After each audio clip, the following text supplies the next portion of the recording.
Ignition sequence start. 6, 5, 4, 3, 2, 1, 0. All engine running.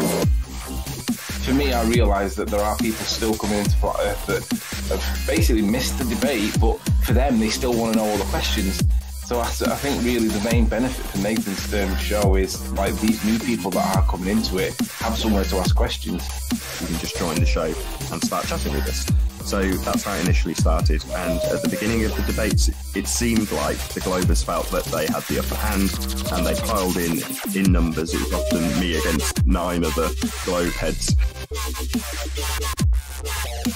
In the 6 or 8 months, I forget how long I've been doing it now, it's gone the complete other end.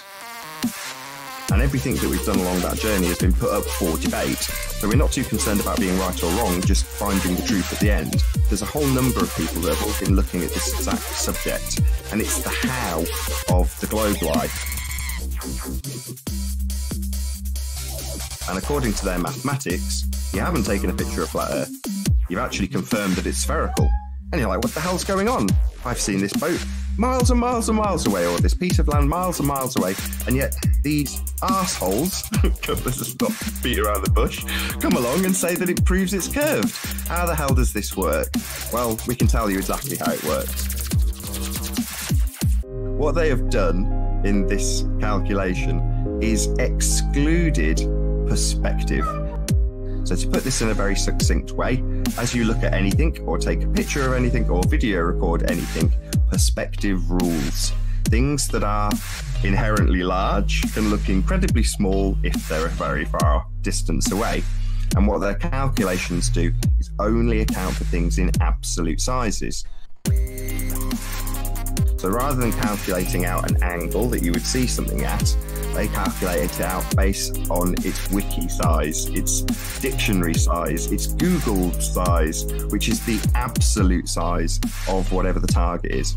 Not only that, by ignoring perspective, they ignore the fact that according to them, we have an enormous, because it's in the foreground, maybe a mile or 2 away, bulge that would block everything if they accounted for perspective, which is why they don't. So to round this out, how you can spot this is any observation that you take with the camera is obviously your first person view. And what they present you on any of these standard model based curve calculators, or as I like to call them, the proof of nothing, begging the question, perspective omitting curve calculations, what you find is the diagram will be in side profile. So you will literally see the side of the head of the person taking the observation, which should immediately tell you that it's not from the point of view of the observer, and it's kept that way so that they can retain the actual sizes and engineer in curvature in place of perspective, which is completely omitted from the calculations.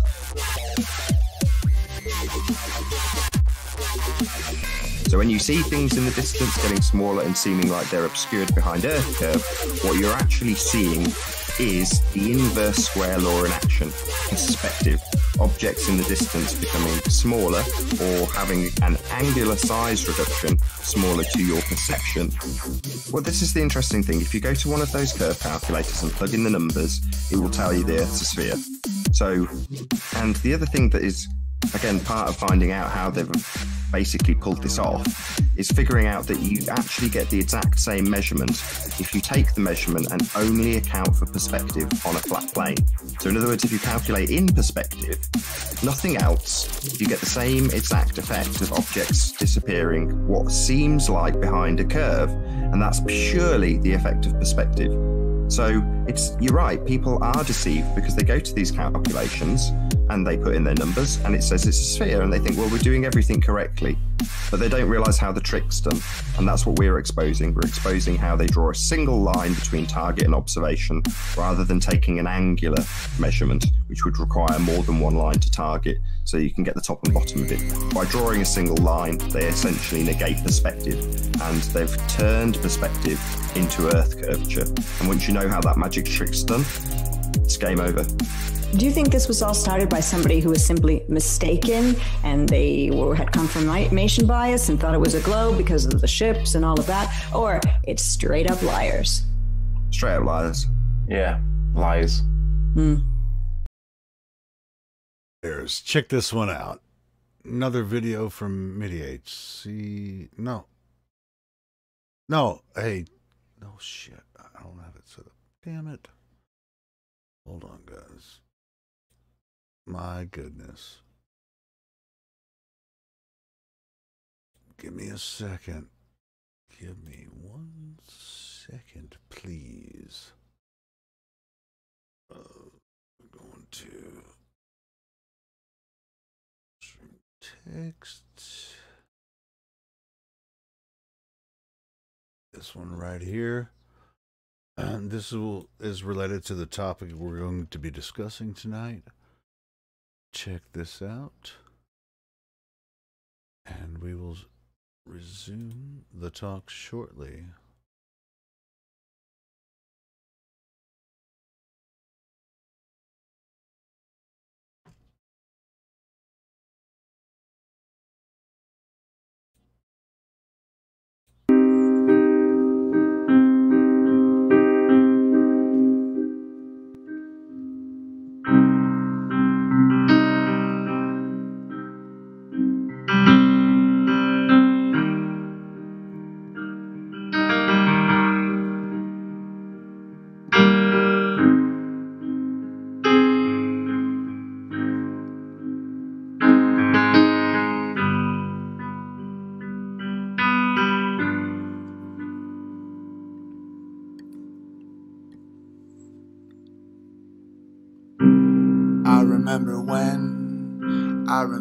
I remember when I thought we went to the moon,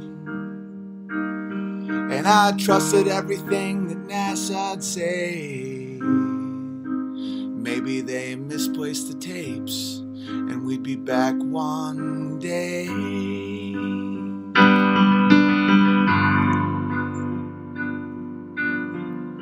And when you're out there, yeah, I got ostracized for questioning something that gives people pride. Or did I know too much? Does that make me crazy? Does that make me crazy? Does that make me crazy? Possibly.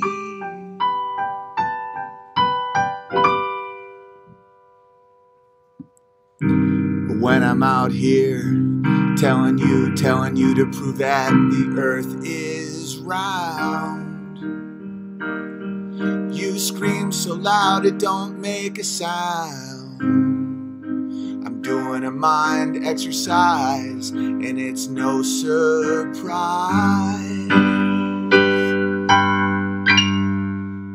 that you think I'm crazy. That you think I'm crazy. That you think I'm crazy, but you don't see.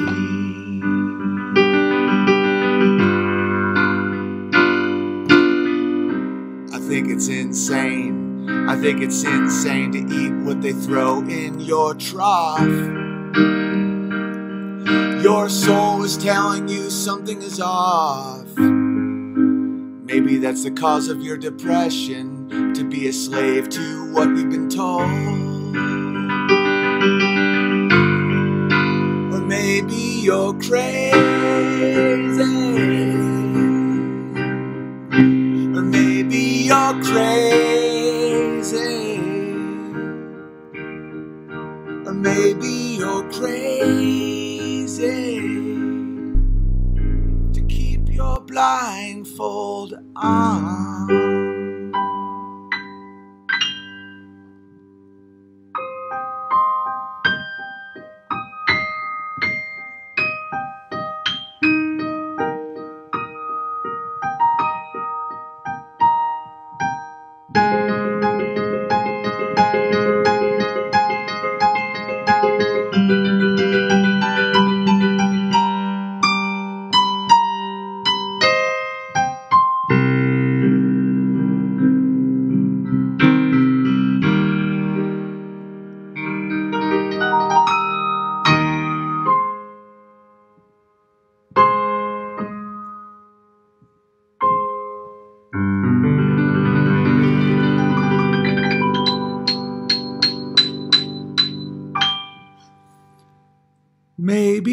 crazy.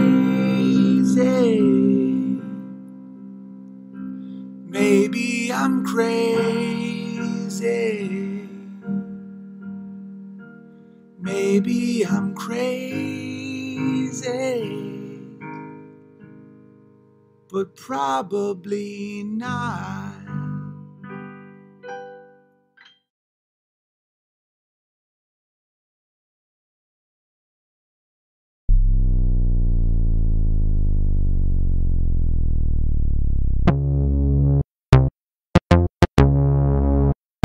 Ready for the show? You guys ready? We started about how long is this intro piece?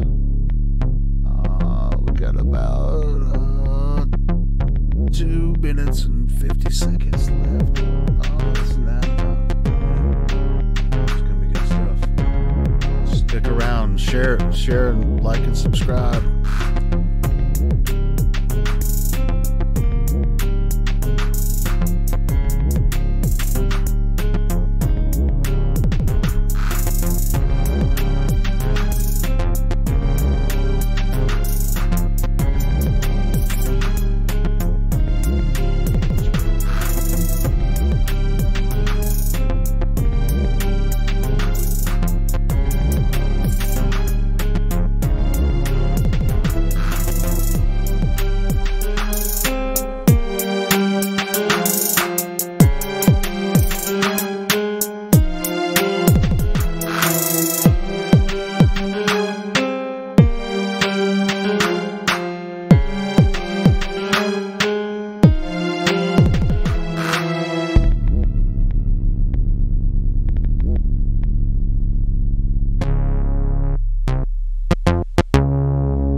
Ladies and gentlemen, holy shit, I'm starting again.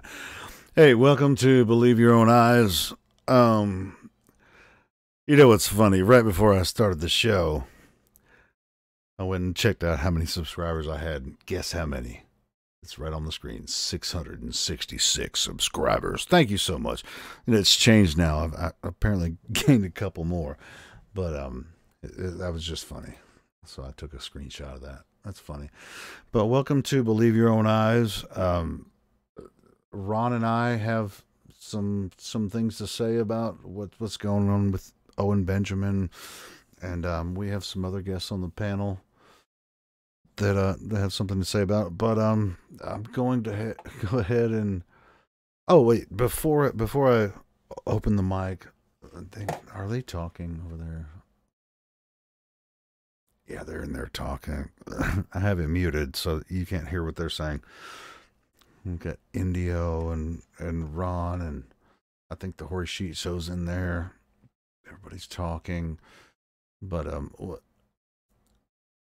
before that, I want to tell everyone, be sure to go ahead and share and subscribe to the show. Share the show. And also look through the description, subscribe to the channels that are listed there. We have a Facebook group.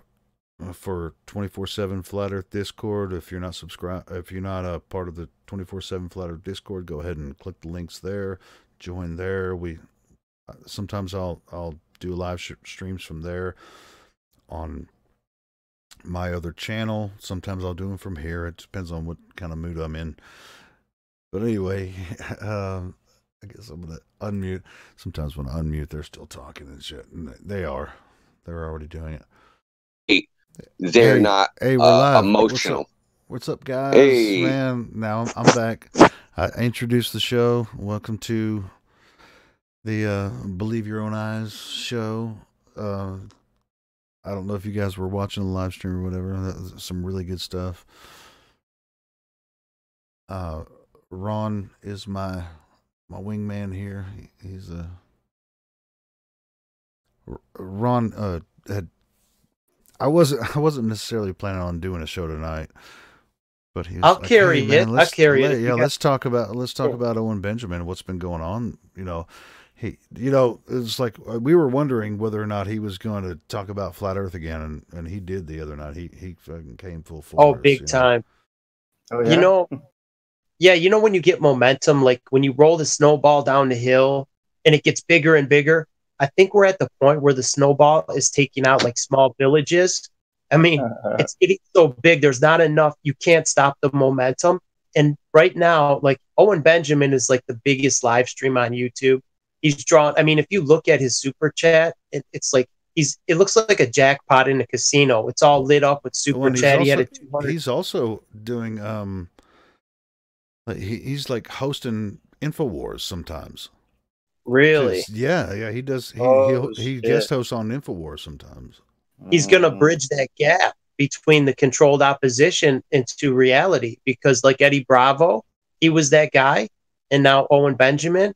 So I think maybe InfoWars is trying to go out on a limb. Well, I mean, they invited Eddie Bravo and even had a flat Earth debate on InfoWars. About a year ago, was it? Right? So. Yeah, well, they deleted it, though. Yeah, but it's still out there. It's still out there. But it's something Alex would be scared to talk about on his own. He could have the guest do the dirty work. In other words, like Jan Irvin is another guy. He knows the Earth is flat because he said so in the comment section. He's like, I interviewed Eddie Bravo several times, wink, wink. He was like giving me a cryptic answer. And I'm like, dude, you can't be scared to talk about this. We don't have time to be like cryptic and scared of our reputation. It's like, dude, other people are coming out. Don't be a chicken shit, because he's very well respected and he would give it a lot of credibility. You know what I mean? He could have a guest on to do the dirty work. Let's say he interviews Eddie Bravo or Eric Dubé or someone like that. He's like, oh, that's an interesting question. I've never thought about that. You know what I mean? Someone dropping flat Earth truth bombs. And yeah, that's right. Water, I've never known water to curve. Yeah, I never thought about that. Rambo Jambo. Are you talking about Jan Irvin from Gnostic Media? That Jan Irvin? Jan Irvin is his name. He has Logos Media. It's called Logos. LOGO. Yeah, it sounds like the same person. I think it is. Yeah, he's got the glasses and like the goatee, and he's kind of like. He looks like a Scooby-Doo character. Isn't it weird how like people, when they get popular, they just don't want to touch flat Earth and stuff. Ooh, but I mean they'll touch it a little bit. They just like tip their toe in the water. Yeah, it's the same guy. It's just like his wife is Holly. What's that? Zune Politica, Zune Politicon or whatever Politicon. She talks about it a little bit. She's not scared because she has a much smaller channel, like 10,000 subs, and she's not. She goes out. Jan has been doing this for a long time. He probably, I'm almost 100% sure he makes a living off of it. He's probably afraid of, losing money. He is. Yeah, and also he writes 1,000-page books, so he can't. He's like, well, geez, my credibility might be, you know what I mean? Like, who's going to buy my book if I come out as a flat earther? I may lose legitimacy because 99% of people are still blue-pilled. They're going to think, "Oh man, this guy's lost his mind." Well, hey, by the way, with these new things coming out, usually it's me and Ron will start the show, but let's just go ahead and everybody's here. From the admins on the 24/7 Flat Earth Discord are here. We got Indio and Jose. Let's just introduce everyone. Yeah, that's cool. Yeah. I mean, if we're, just say Indio Everyone 007, subscribe to Indio. He's got some That's great me. videos, man. He's got some great videos. Subscribe to Indio. Let me get. I'll post your channel in the description. We also have a special guest today. We have the Hori Sheet. Make sure you Sheet subscribe shows to him. in here. This is CGI Hori Sheet. This isn't the real one. It's not the real Hori Sheet. Oh no! If you can log in YouTube, that way they can click on your channel so they can know who you are. So I mean, usually me and Ron will start out the show, whatever, and we'll talk for a while, and then we'll introduce the panel. But it's a free for all today because, these, what's that video from Owen Benjamin when I watched it, like DRTRH put a video out, and then John Thor put another video out, and then it was just he was just, when he was reading his chat, and he was like, no, that's not, just like this last one. He's like, no, that's not the end. No, that doesn't explain it. No, you guys are, it just really doesn't cut it. Just like with Red Pill Philosophy. I was subscribed to Red Pill Philosophy before I found Flat Earth, and he was just like some guy walking around just talking shit about politics and shit, and then Flat Earth hit his plate, and it took him a long time to really come around. So I Yeah, love but it, he man. did. It's good stuff. I give him props. He was getting hate. He was getting a lot of hate from his subs, but he quickly purged all the losers. He might have lost 100 subs, but overall, over the next few weeks, he gained a couple thousand. So he got rid of Red Pill Philosophy. Yeah. Yeah, man, he hasn't really lost much momentum. No, he hasn't. Only the first day I seen it go down like 200, but then it started rolling up. I'm like, okay, he's good. He got rid of the Deadwood. Well, he those gained guys, all of us, man, because we support him. He really. Oh, he's going to gain a lot more, dude. The Flat Earth community is massive. He'll gain another 100,000 subs. So it's all good. I just wanted to introduce, people when people. I mean, usually it's me and Ron talking for a little while, but I just want to say here we are. It's like everybody's here, and I want everybody to have a voice here. So we're not gonna do the normal format. Indio's already been talking. Indio's made some really good perspective videos, and even lately. I mean, what was your latest video, Indio, that you put out? Oh, the latest one's about Red Pill Philosophy did a live stream, and he invited like all comers to come and improve the globe. And Soundly went in there and made a complete ass of himself. So the video is basically about Soundly talking and me showing citations of how pretty much everything that came out of his mouth was wrong. Yeah, man. Literally everything he said was like factually incorrect. And I just have a problem that they follow these people. It's like, who are you following? This guy's leading you right off a cliff. You gotta start posting Indio's videos. I got so many tabs open. I'm trying to run this shit. Yeah, post it up, Indio, in the comments on YouTube. Oh, I will. People can... post it in live stream text, and I'll play it while we're talking. Is he a mod? I'll copy and paste it.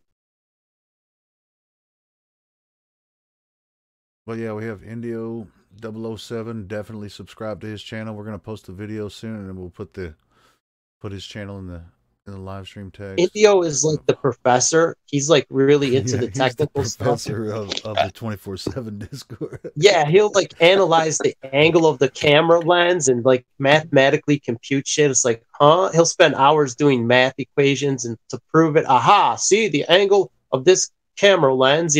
He goes and looks into the nitty gritty. Like most people wouldn't do that, but it's good to have someone that like scientifically test down to the the camera lens profile and shit.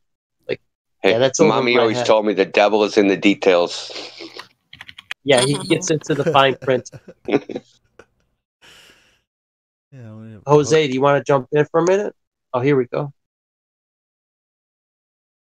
There we go. Let me post that link in the. Since you posted it there, get it up in here. Hey, since you guys aren't talking, did you guys see Red Pill's stream this morning where he was going to try to buy a globe, but he couldn't find one that wasn't, bullshit?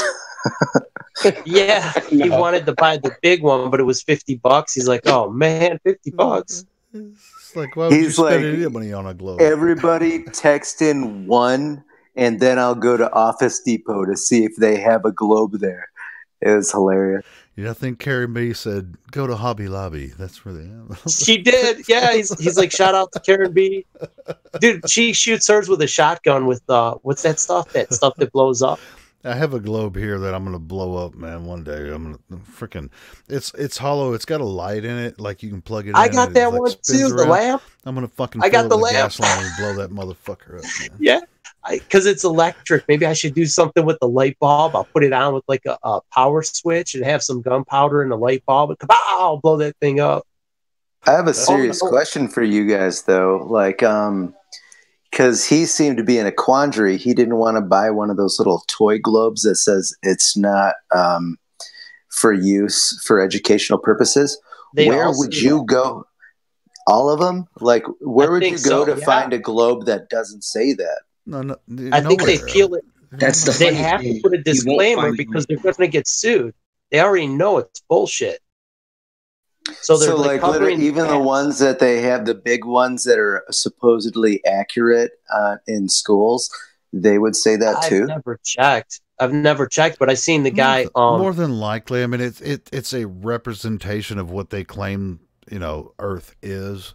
It's definitely not accurate. Like directionally. How big would it have to be for it to actually be accurate? I mean, could you get it in your house?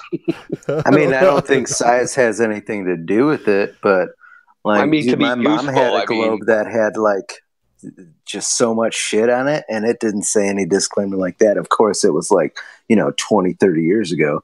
So okay, if anybody's a welder, I'm not gonna say like probably don't do this, but acetylene from an oxyacetylene torch is like very, very explosive. So don't try this at home. I think I'm going to do that one because I filled a little balloon, like, one of those small balloons, probably like the size of a lemon. I just barely filled it up with acetylene and oxygen, and I lit it, and it sounded like an M80. It was so freaking loud. I had like, earmuffs on. I blew that thing off, just at arm's length. And it, like I said, it's like an M80, and that was only the amount of gas like a lemon. So if you did like a globe, if you filled that whole thing, purged it, put some tape, get far away, plug in the lamp, and then kaboom, do like break the glass on the lamp light bulb so it detonates, you would have a massive explosion from that amount of gas. Just saying, we don't want, I'll have to do this in a field somewhere. I'm not going to tell people how I do it, but I do have that same lamp, Helio, the lamp with the globe. And they put tape around the seam, around the equator. There's like holding it together. We're going to have to give our standard disclaimer. Do not try this at home, children. We are trained professionals. Like the Mythbusters. Dude, I guarantee that would be oh my God. Like imagine an M80 times what? How many of those little balloons could you fit in a globe? 50? It depends on how much pressure you could put in there. It's not even dependent on pressure. I've seen someone put it in like a coffee cup. You just put it up under the coffee cup and you light it like a styrofoam cup. You flip it over upside down. There's gas trapped in it, and you light it with the torch, and it's loud. It's just loud as hell. But if there was pressure in there, it would be even bigger.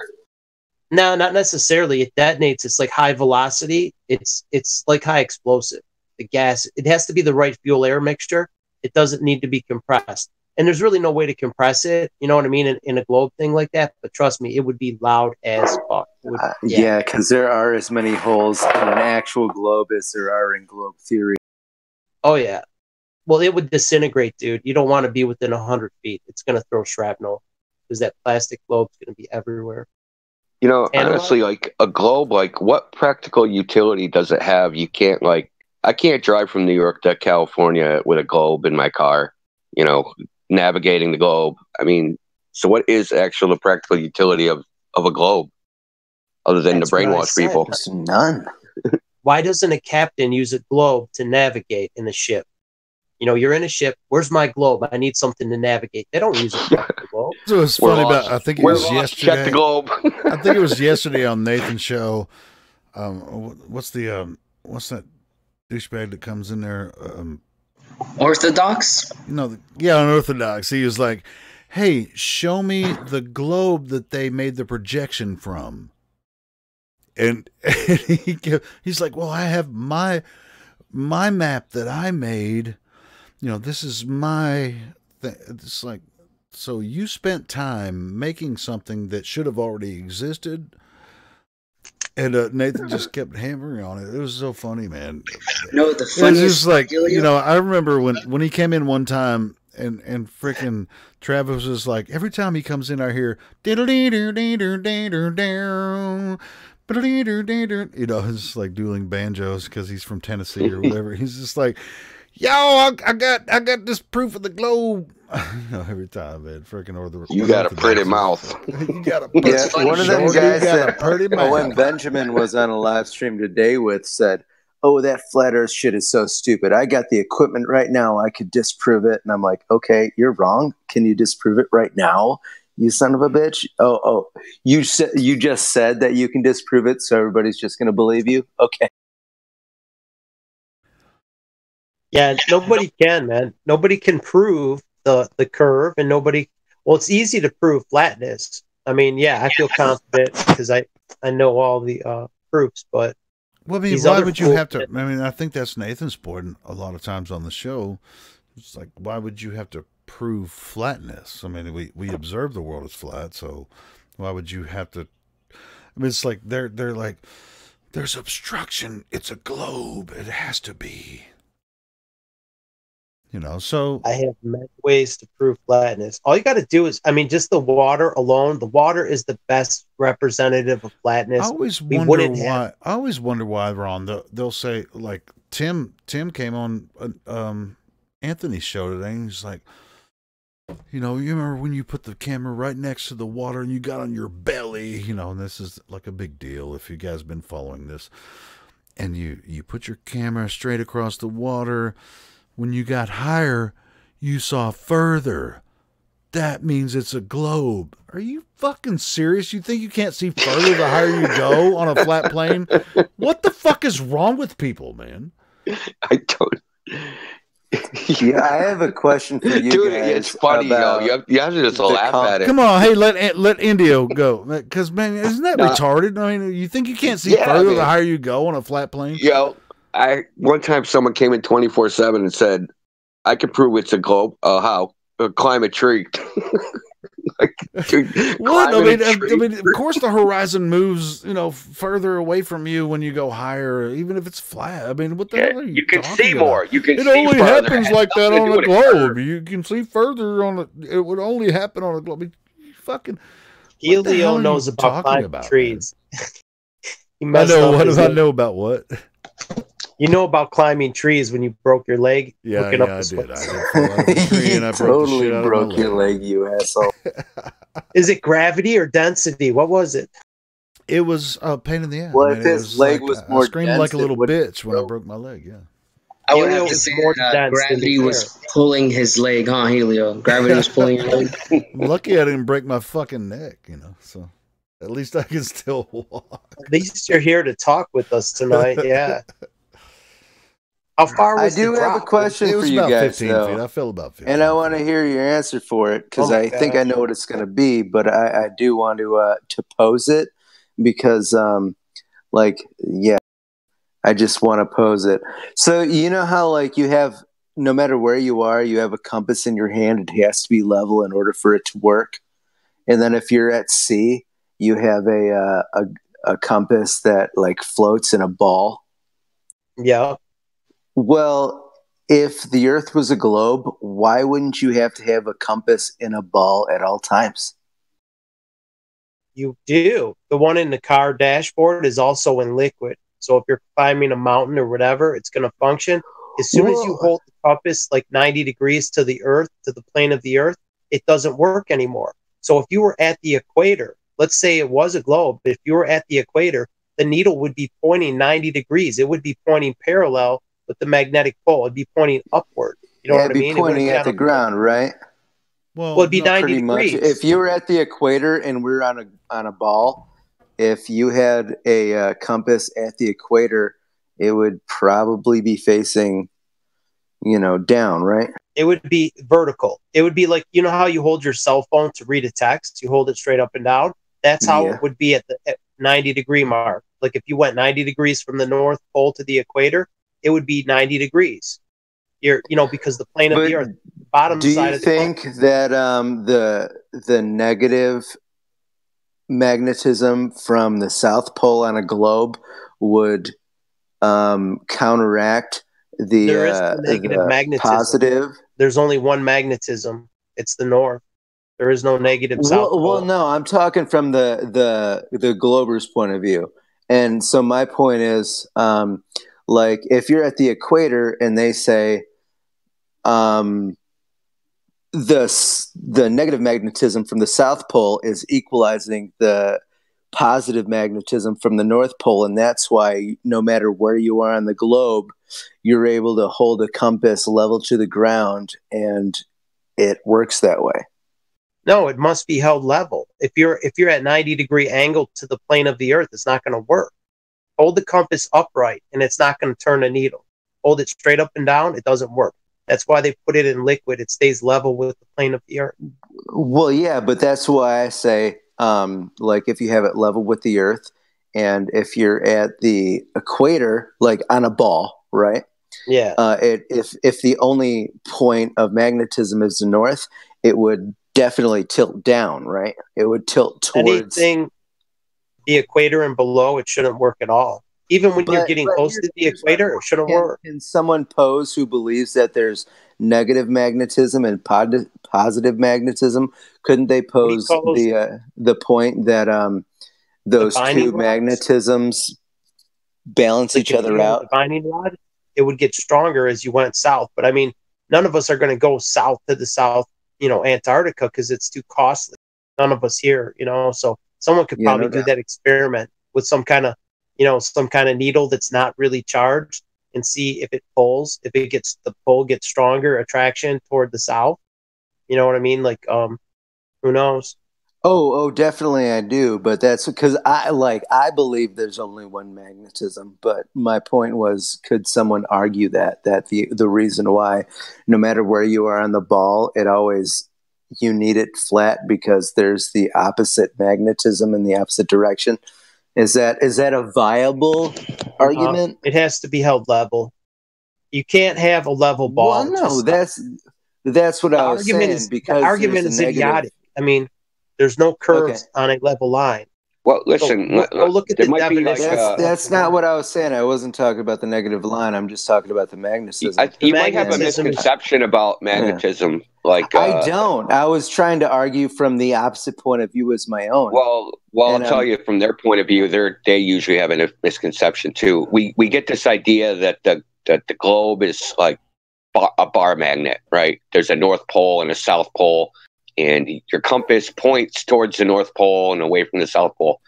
And you assume there's two separate magnetisms. But that's not actually how it works, though. That's not. Well, I know your compass aligns with the magnetic field. It aligns itself within the field. It has nothing to do with where the pole is. Nothing to do with it at all. Literally zero. So you can go into the Pacific Ocean and a compass will actually point east and west, which has nothing to do with any poles. It's just it aligns itself inside of a magnetic field. Whatever direction the lines of force are, it aligns itself in that field. That's it. All right.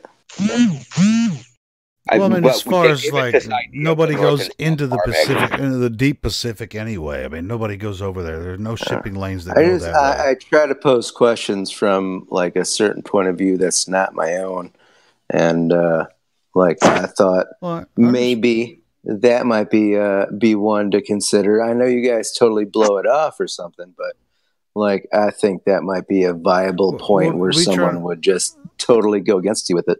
You know what I mean? Sorry. No, it's cool, man. I'm not trying to be. No. I'm just trying to straighten out just that. It's kind of like a misconception. It's not really you. It's how they teach people. As far the way it works. What they teach about the compass is that compasses on the globe, compasses align with the magnetic field. This is their excuse for compasses being able to work on a globe. They say it aligns with the magnetic field, north and south, and that's their excuse for compasses. You're when looking you're at on the people equator, not who are Could you totally stop? willing. Can you stop talking over me, please? Sorry. This is their excuse for when you're on the equator, a compass working, pointing north. They, instead of pointing down toward the North Pole through the globe, it's aligning with the magnetic field of Earth. That's their claim. Am I correct? Yeah, that's exactly correct. And by coincidence, that happens to be a North and South Pole. They just happen to all be the same. But they say there's a magnetic declination, they have a model for. Who knows how accurate that is. Yeah, the magnetic declination. In the north as well, there's certain slight declinations, but in south, but really, how do you really know that? Yeah, but how do you really even know magnetic declination is even really a thing? Well, they have to make excuses, for all the fucking weirdness, My friend told me when he was in Vietnam, they'd all whip out their compasses to figure out where the hell they were going, and every compass would be pointing in a different direction. They'd be lost in the jungle for a week. Really? Yeah. So what's up with Vietnam? I don't know. Is it in one of those little spots, like one of those hot zones? I know there's a lot of trees. I doubt any of this stuff has just been tested. It sounded good at some point in time, and some scientist said, "Hey, this sounds good," and everybody else is like, "Yeah, that sounds good. Let's go with that." They never really tested that. That kid, he's on the back side of the ball. If we lived on a ball, Meliodas or whatever, because it was midnight for him. He's like, "Happy New Year," and it was noon over here on Eastern Standard Time. It was noon. And it was midnight for him. So that means he's on the back side of the ball. There should never be a time that he sees the sun when I see the sun, because he's a 180 degrees opposite. You know what I mean? The Earth should be blocking the sun. So if we could prove those 2 points, could see the sun at the same time, even at the summer solstice, winter solstice, equinox, whatever, we could prove that it's not a globe, because they're 180 degrees opposite. Refraction. Yeah. That's what they'll say. But what is the accuracy of a compass? How accurate is it to navigate by compass? Well, it gets you within eyesight. It gets you to where you could see it with your eyes. You could see about 60 miles, which is what, 1 degree of the Earth. So it gets you within eye shot. You could look 1 degree this way, 1 degree that way. So it's accurate enough. That plus the astrolabe or a sextant. It's amazing. They tested the astrolabe. I think it's I think it's off by 15 miles. If say you're sailing all day, 20 knots, it's off by about 15 miles per day. 15, that's nothing. That's 1 degree is what, 62? 30, you're way off, right? 62 miles is 1 degree, so that's not much. 62 miles is, you could see that with the naked eye. Yeah. Well, it's like all this stuff. It's good enough for practical purposes, right? So, I say I'm going to drive from New York to California, and I'm estimating 5 hours based upon the distance on a globe, and it only takes me 4.5 hours. For practical purposes, I'm never really going to notice that, that distance didn't really add up. You know what I mean? I'm not going to go, that's weird. Let's call the scientist because I got here half an hour early. You're just going to just go on with your day. What do? They go into crow's nest with the telescope, maybe a 10-power telescope, and they're like, land ahoy, or land ashore, whatever they say. Land ahoy, I think. Land ho.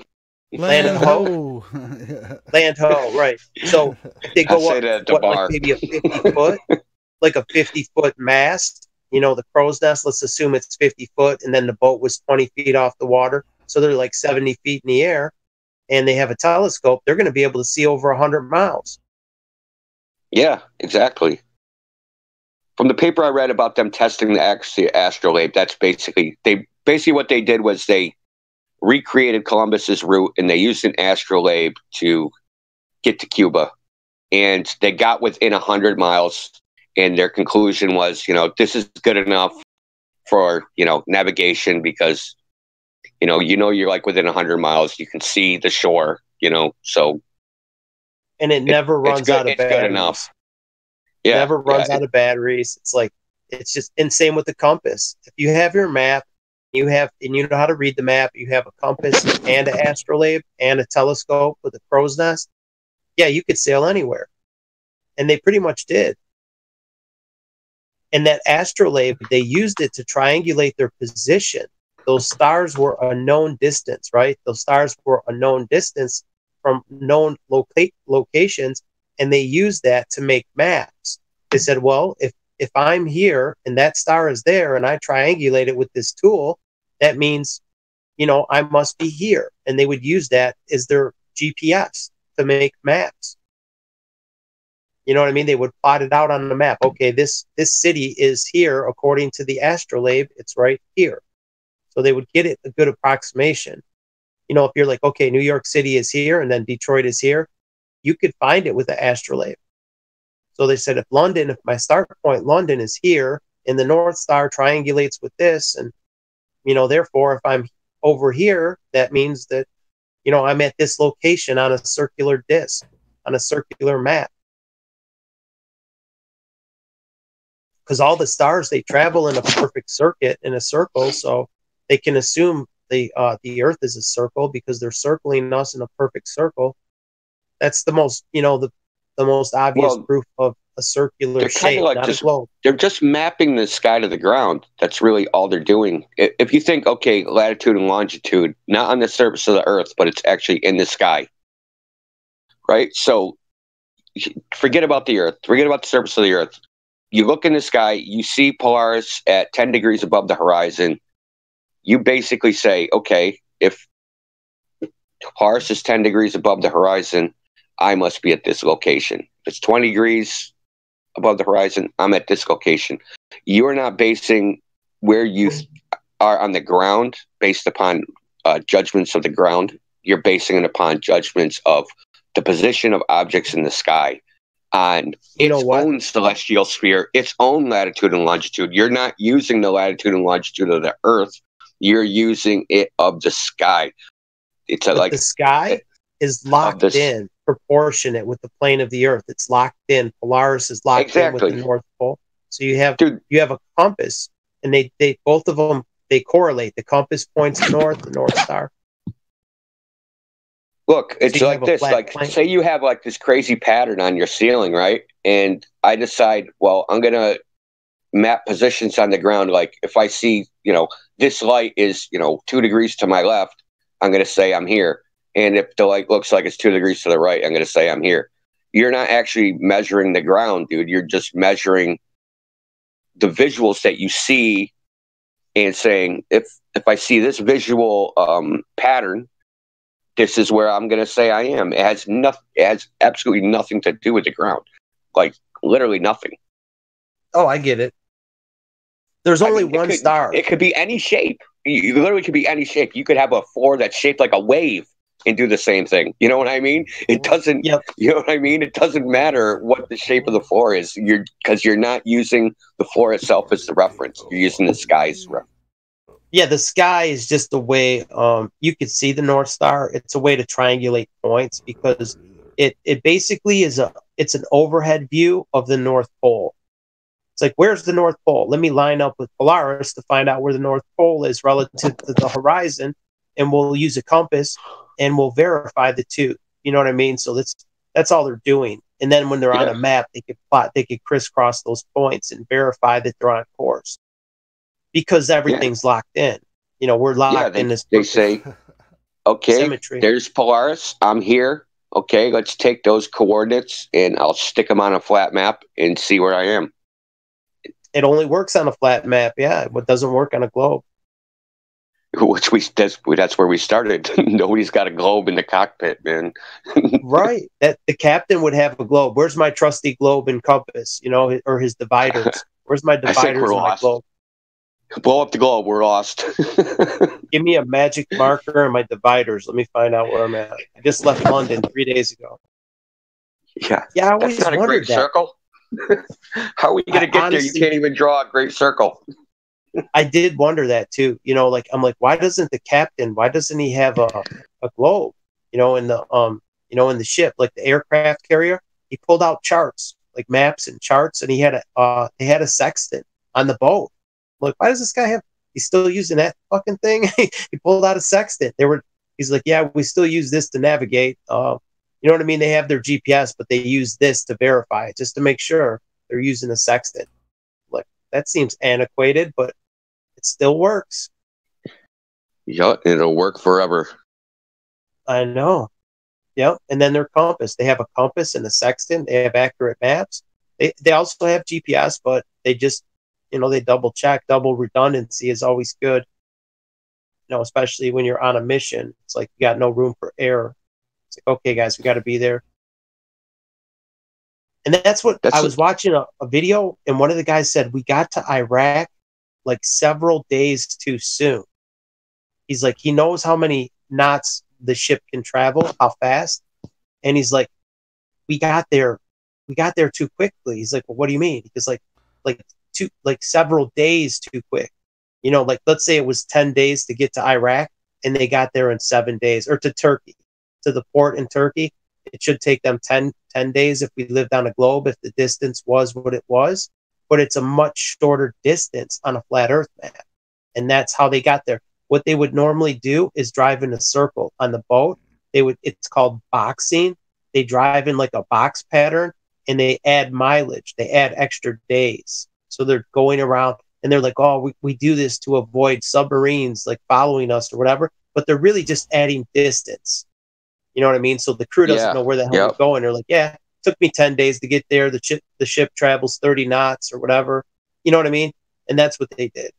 And it's such a big lie. They even got to waste time like that when it's not, you know what I mean? It's not necessary. But in that one emergency thing, he's like, we had to get these weapons there.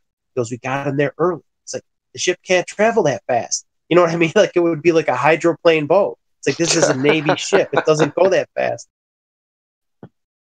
I've heard about that boxing on Mark Sargent's show before. It was a while back. That's interesting.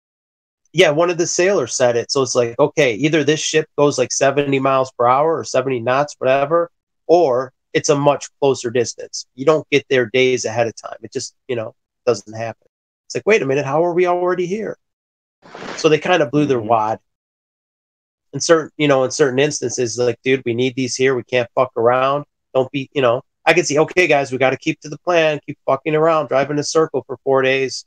No, just get it there. We need it. And, so everyone on that ship basically got flat smacked or whatever. But I think they got ways to control those guys, It's like you got to, swear, like, remember the guy took a selfie in the submarine, fake nuclear submarine? Like, I don't know. How many people think nuclear weapons are real? Could we get, like, does anyone think they're real in the chat? Anyone on the panel, do you guys think they're real? No. I'm kind of split on it. No. I think like some of the films that they did, like the supposed test films, I think a lot of those are fake. Like, it's kind of easy to show they're fake. The mushroom cloud didn't move the clouds in the sky. When the mushroom cloud was coming up, it didn't push the clouds apart. It was fake. They faked it on old like celluloid film. Yeah, exactly. And it's like the lighting. It's like when they developed the film, you can like take a light bulb real close to it. It looks like one of those cheap special effects that they used to do back then. It doesn't even look real. Yeah, and then the model houses, they were using like toy model houses and model trees. It's like, wait a minute, dude, this is fake as fuck. And you're telling me there's a nuclear explosion, the camera doesn't shake? It's like, everything is moving and shaking except the camera doesn't move at all. Doesn't even vibrate. It's like, boom. They were filming it in a box. What about nuclear power? Is that real? I think it is. I think you can make boil water from the energy. Because who's that guy? He used to eat the shit. Gab, what's his name? That guy, he would lick it off his hand. Galen something or other. Galen Windsor. Yeah, that's it. He said so that it's not electricity. No, you heat water to make steam. And that he said you could recycle the fuel to, it's not spent. like they call it spent fuel rods, and they have to pay for disposal, but it's good fuel. You could just recycle it and use it. And he said that's why they keep it in the pool, and they tell everybody it's so toxic because people would steal the shit. They're like, oh, because it's harmless. It's totally harmless. It's like, I always wondered that. They're like, oh, we have spent fuel rods from the nuclear reactor, but it takes 4.3 million years to decay. So, like, how did they get spent again? Like, that reactor's only 40 years old. So how did you run out of fuel? That shit used to never make sense to me. Like, what are you talking about? Or depleted uranium. They're firing depleted uranium. I heard it takes 700 million years, the half-life. Uranium-235 takes 700 million years to decompose 50%. That's fucking crazy. 700 million years. So you're talking 1.4 billion years? Nah, that just sounds ridiculous. Especially what timeline we're on. Like, how old is the Earth? Who knows? We really don't know, but I don't think it's nearly that old at all. I have no way to measure it, but that seems absurd. Well, I don't know about you guys, but I actually know a guy that has a degree in nuclear fusion. Who's that? Hey, I think I met that guy. He makes videos of him like driving cars. Dell. Does he lick the uranium off his hand? It's like I think he meant it. I think he had it twisted. Galen Windsor, that guy was a hero, man. He gave us one of the biggest truth bombs, like, hey, don't be afraid. You could know right away if what's his name? Like Hiroshima and Nagasaki, like if it was there's no radioactive material after all that time. You know what I mean? It's only been 75 years ish, and it's like it's safe to live there when the half-life is 700 million years. We're spent 15 Dude, it should minutes be so fucking arguing toxic. with Brazel in the fucking chat. What's that? Oh, that's me. I can't wait. You can't wait for what? To re-inhabit that place after 700 million years. Well, you're gonna have to wait for the people that live there now to move away. Right. with the back. It's the promised land. You gotta go take them all out before you can have it. Be cool in the chat, man. We don't like to do censorship. Who's this guy? In the text lobby, you don't see the wiener car. The wiener car. I don't see any shrinkage, man. It's pretty cold out. Only in Michigan, bro. Only in Michigan. Right next to the space car. The what? The Wienermobile? That guy, Anthony Wienermobile. He goes around with his porn. Did you guys? The main topic we were going to talk about is like Owen Benjamin coming out of the flat Earth closet. Yeah, he's like, do that presentation. I want to see that. Well, hey, before we start going into that, because that was the original intent of starting this, this stream. I want to let everyone know. I want limited wrenches in the chat. Only certain people have wrenches. For the most part, my idea. I want an open. God damn it. I want an open forum for the chat. I want you guys to be able to debate dumbasses in the chat and not just like have everybody just slam. And even if everybody had a bunch of wrenches, they already know my rules or whatever. A lot of people have been in a lot of my chats or whatever. They're not going to just start banning people or timing people out for bullshit, But there's only certain people that have wrenches, just because I don't want people to be intimidated when they come in.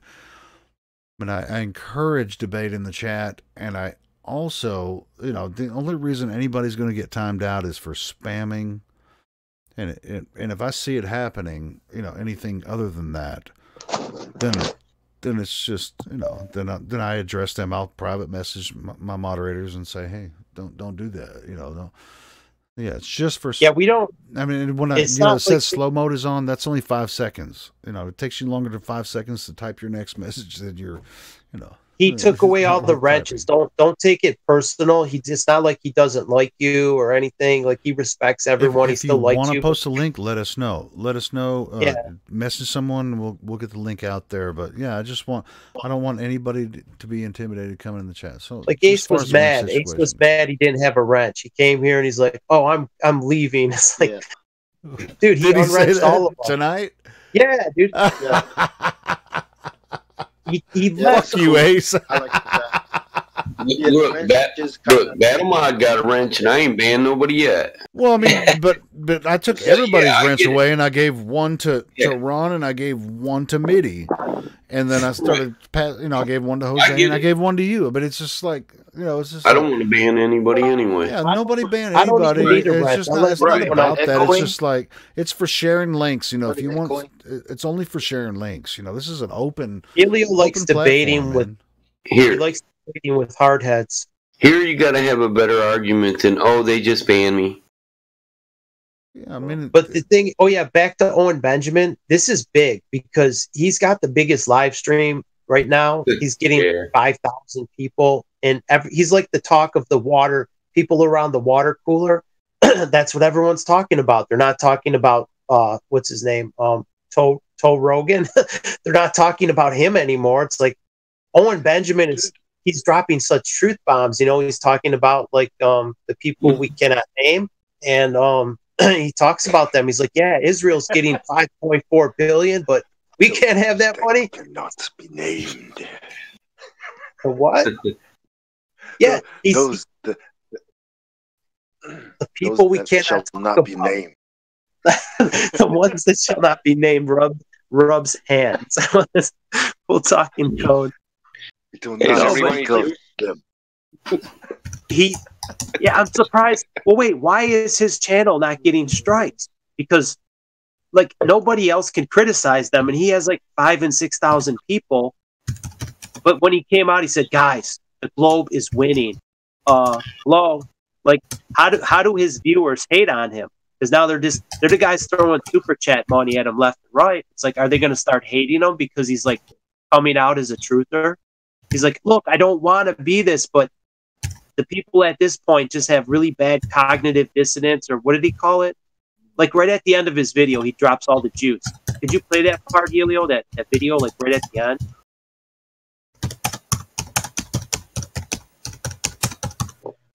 Helio? You know that Diana Ross song? I'm coming out. Yeah, I think he should play that. It'll help. He's coming out of the closet. He's like, let her find No, dude, it's career. It is a very big risk for him, but I think he slow walked it enough to where he let other people do the dirty work. You know what I mean? Like the other people providing the proofs. And he's like, guys, he's like, a vacuum wouldn't work. The vacuum. He goes, how? Sorry, I'm back. What do you want me to play, Ron? When I first heard him, I was like, man, this guy. Oh yeah. I wanted to play that. I wanted to play that video, but I didn't necessarily want to play it at the beginning because now we have 36 watching. Let me go ahead and play that video. Benjamin Owen, what was his name? Owens, right? He looked like. Also, for everybody on the Discord right now, we won't be able to hear it, I think, so go on to the live stream, just listen to it. If you want to listen, you're going to have to go on the live stream and listen to it. Let's go on YouTube. Let's mute. Hold on. Yeah, you guys mute. Let me find the freaking video. I got so many freaking tabs open here. Hold on. Shit. That's not that He looked like he wanted to share his experience of what the fuck. Yeah, he was just kind of like contemplating I'm not doing this alone. Like, do you guys see? It's like, you guys listening to this shit? Like, where the hell is what it? the fuck? Freaking tabs open. God damn it! I can't find it. I just don't want to be doing this by myself in my room, being all angry and shit. Like, my wife is like, "What the fuck? Why are you kicking the door?" Yeah, I'm gonna have to go to Earth's flat, babe. Like, yeah, but why are you kicking the door? Here we go. Fuck NASA. Play this one. All right, I'm gonna copy this one. All right, upcoming in about 20 seconds, everybody. We're gonna listen to Owen Benjamin's testimony on his struggle with trying to figure out the shape of the Earth. I just put it in the chat. No, I got it. Hold on. Okay. Let me I'm gonna mute and go to YouTube so I can hear it. Yeah, dude. The end portion, even if you want to just get to the end, that's where the good portion. No, we're gonna play the whole goddamn thing. When I go to YouTube, I'm gonna ban him. Damn it!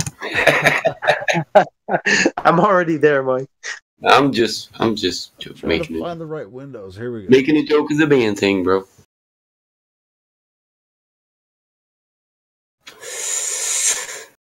All right, I think it's playing now. Man, I finally see what you've been saying, Indio. If more people would learn fallacy, they'd learn the globe is the globe bomb. Oh, and by the way, I may not be a quote-unquote flat earther, but I got my friend's sister or brother is currently in Antarctica on a tour, and I went insane. I started grilling. I was like, see if they can walk towards the center of Antarctica. See if they can go off the path. Why are the penguins waddling? Because they know they're near the edge. Like, I may not be a flat earther, but I legitimately have issues with Antarctica. And someone I know, someone I'm close to knows real well is currently in Antarctica. And it's like, it's real regimented and they got to stay real close to the water all the time. That's all I'm saying. That's all I'm saying. I kept asking questions like if she tries to go towards the center of Antarctica, are there guys with guns? Or is it like just real mellow, like just get back over here? Because I want, like, from my looking into flat Earth, listen, there's something going on. The fact that the sun is 400 times farther away from the moon, which is 400 times smaller, so they line up perfectly as circles, that's not real. Like, that's by design, guys. That's total fucking. The fact that no one questions after that, they're like, oh, hey, all right, that makes total sense. The penguins are waddling because they keep falling off the edge of the Earth. Flat Earth sounds completely insane still to me. I can't wrap my brain around it, but I'm starting to think that I may be at the edge of my own ability to shatter what I think. Because, I mean, just the 400 times versus 400 times smaller versus 400 times farther is so insane that the two circles in the sky line up perfectly. The odds of that are like 1 in zillions. I'm open to it. That's all I'm saying. I don't think they're retarded at all. I just think that I just can't help but think that there's some that the Earth is still a sphere, but it's just like in Antarctica is weird. Okay, there's no way that the Earth is flat and there's an edge that you can fall off. See, that's two different models coming together. The universe model, the flat Earth model coming together. There's a flat plane in a universe that's retarded. Everyone knows that's retarded. It's a whole different model. So, the only thing that I think is possible, hear me out, is Earth, not flat, but just Earth. And then as it to the end, it's a circle of Antarctica, and it becomes a dome. And that's it. That's it. There's no getting out of the dome. You can call it the Van Allen belt, whatever the fuck you want to call it. This isn't what I believe, bear in mind. This is just the only thing that I think is possible. Because there is no flat Earth in the universe. Like, that's combining two things. That makes no sense. So, the amount of money and effort we spent to try and go places in NASA and how much it isn't true makes me think that there's something there. There's something like going on with this shit. And that's it. I don't know shit about proving it either way. I've seen compelling evidence from both sides. Sphere Earth, flat Earth, all of it. People that, like, really smart people have sent me shit where I'm like, oh, no way, it's flat. And then the next minute it's like, definitely round. I'm not capable of understanding that. I'll tell you my weaknesses. That's how you know that when I say I know something, like that some people legitimately are sociopaths who require attention all the time, no matter, it's the absolute value of attention, negative or positive, it's the same integer. You science guys and math guys know what I'm talking about. I'm talking about the two lines on the side of -8. It's 8. -8 is 8 when it's the absolute value because it's the distance from 0. It has nothing to do with positive or negative, right? That's how people are with attention. I'm a human being specialist. I'm not, I can't get my brain around the math of all of this stuff. So, but that being said, the only thing that I think could potentially be possible is what I just described. There is no flat plane just in the universe. That's a different model, as you're combining models. So it's like, the fact that they've spent trillions of dollars to lie to us about going to the moon, billions, but trillions if you think about other industries and stuff. And the way the moon and the sun line up. Someone said, yeah, I said it's one in gazillions that would line up. Someone said, yeah, so is life. But we exist, so that means it's real. Right? So it's like, okay, the odds of life are 1 in gazillions. The odds of matter is 1 in gazillions. Even if you look at the mainstream science platforms, you have antimatter and matter. They should cancel each other out. The fact that there's any tangible matter at all is a miracle if you go with that route. But we do exist. That means we're the Powerball winners. We're here. So we now have to just accept that there's a Powerball winner in the sky when there's other models that could explain it. That's all I'm saying. Is there something going on? The fact that they lied to us about our ability to go to space, and the fact that, like, Antarctica's all sketchy, and the fact that the sun and the moon are the same exact size in the sky, even though they're 400 times different in size, it's all really weird. Yeah, it's 1 in barzillion. Put in place to work. Have you watched the balloon camera videos? I can't decide if that's compelling or not, because some people say some are like concave or convex lenses. Others say, oh, this is flat. I don't know what's doctored. I have to do it myself. I literally can't trust either side on that. There's videos where they go up like literally like 50,000 feet and the world looks completely flat, which shouldn't exist in sphere Earth. And then there's videos where they go up 50,000 feet and the world has a curve. So I have to see it with my own eyes because I don't trust CGI. Please have Eric Dubay on your podcast. I'm not a flat earther, but he's an interesting guy. I will. I totally will. If the weak vacuum of my lungs can defy gravity by lifting water through a straw, then how is the near perfect vacuum of space not able to tear away Earth's atmosphere?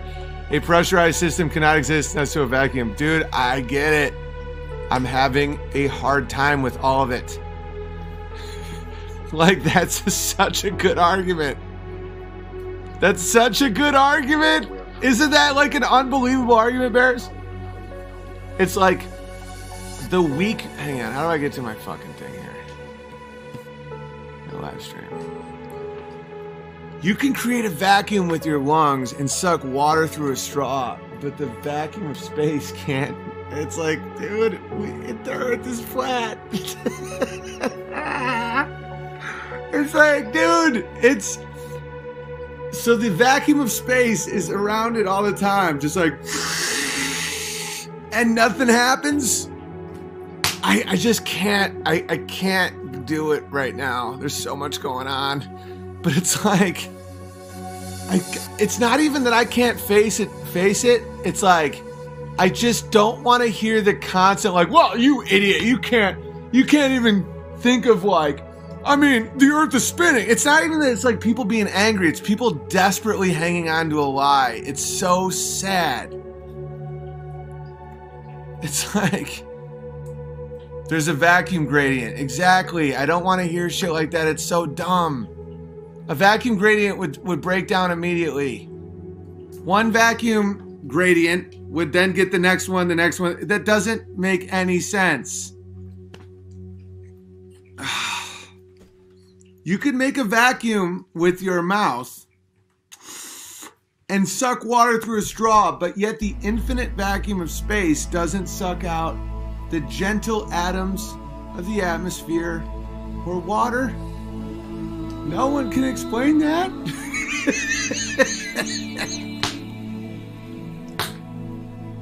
Someone said the world is spinning in a crazy amount of it. That makes it even worse. It's not centrifugal, it's centripetal. When you spin something, the shit flies off it. It doesn't hold it in. It holds it to the edges. God damn it. The Earth is clearly not a fucking spinning ball. Really not. It's like if you centrifugal and centripetal. It's so fucking stupid. They think that a spinning ball would keep water in. It shoots it out. You ever watch this? Watch this, guys.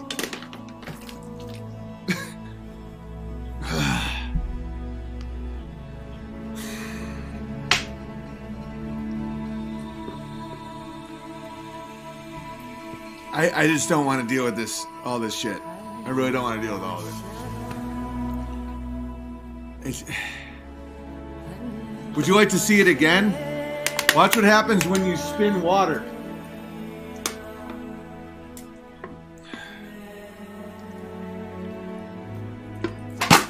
And people wonder why I drink Claw. How the fuck are we supposed to handle all of this?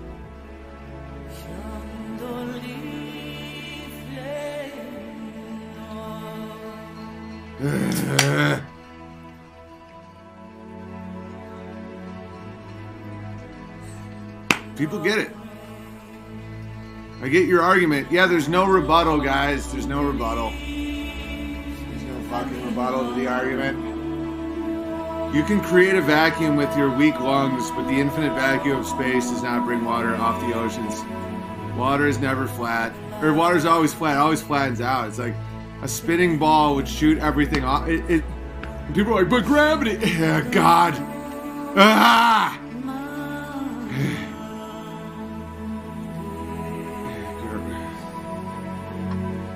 Andrew Thiem says, I will debate you. I'm not an expert.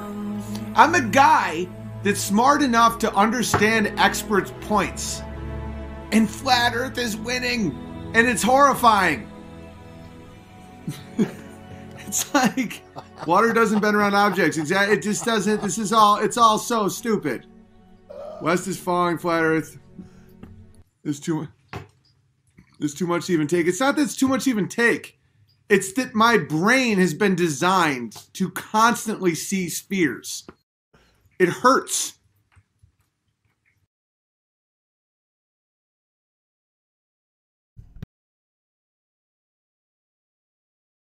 Oh my goodness. This is yeah. Dude, what's wrong with that? So does it not sound like Owen Benjamin's going through the same thing that we've all been through? Dude, he yeah, and his audience, you know, like it went from the moon landing to flat Earth like really fast, the transition. Remember, it was the Werner von Braun tombstone. I'm like, guys, he's flat smacking himself. He's like, why is this on his tombstone? And I came over and got you at 24/7. I'm like, dude, look at this. And from that point, it hasn't been that long, maybe 3-4 weeks. And now he's already saying, guys, flat Earth is winning. You know what I mean? He's like, flat Earth is winning. I mean, how could we not win? I mean, obviously, water is not going to conform to the exteriors of a sphere because of, you know, some presupposed idea about gravity. That's it never does. Like even the guy that how they make window glass, he said the surface of any liquid is flawlessly flat. So what does that tell you? I mean, flawlessly flat. It's like, dude, it's so obvious, but you know, most people can't see it. They're like, no, that's too simple. That's too simple of an answer. It's like, no. We would have no level water on Earth. If we lived on a globe, every inch of water would have a curve to it. Every inch. You know, so no matter where you go, there would never be a level lake where you could skip a stone across it or have that reflection, you know, come to your feet. You'd never see that. We'd have this parabolic funhouse mirror. You know, it would be so odd. Yeah, everything, dude. It's like, how did they ever fool this many people this completely? It's like beyond me. It's like, that's the mind fuck most people can't get over. Like, wow, dude, I can't believe they fooled the whole fucking world. That takes a lot of organization and control and power to like literally keep every single government under your thumb. None of them step out of line. That is incredible. That was the hardest part for me to get over. Like, you mean the Russians, the Chinese, they're not independent governments? They wouldn't just tell you to fuck off and like tell the truth? Like, none of them? And that when I see them in the Freemason robes, I'm like, dude, they're all on the same team. You know, that's when the light bulb in my head went up. It's like, dude, it's one big world government.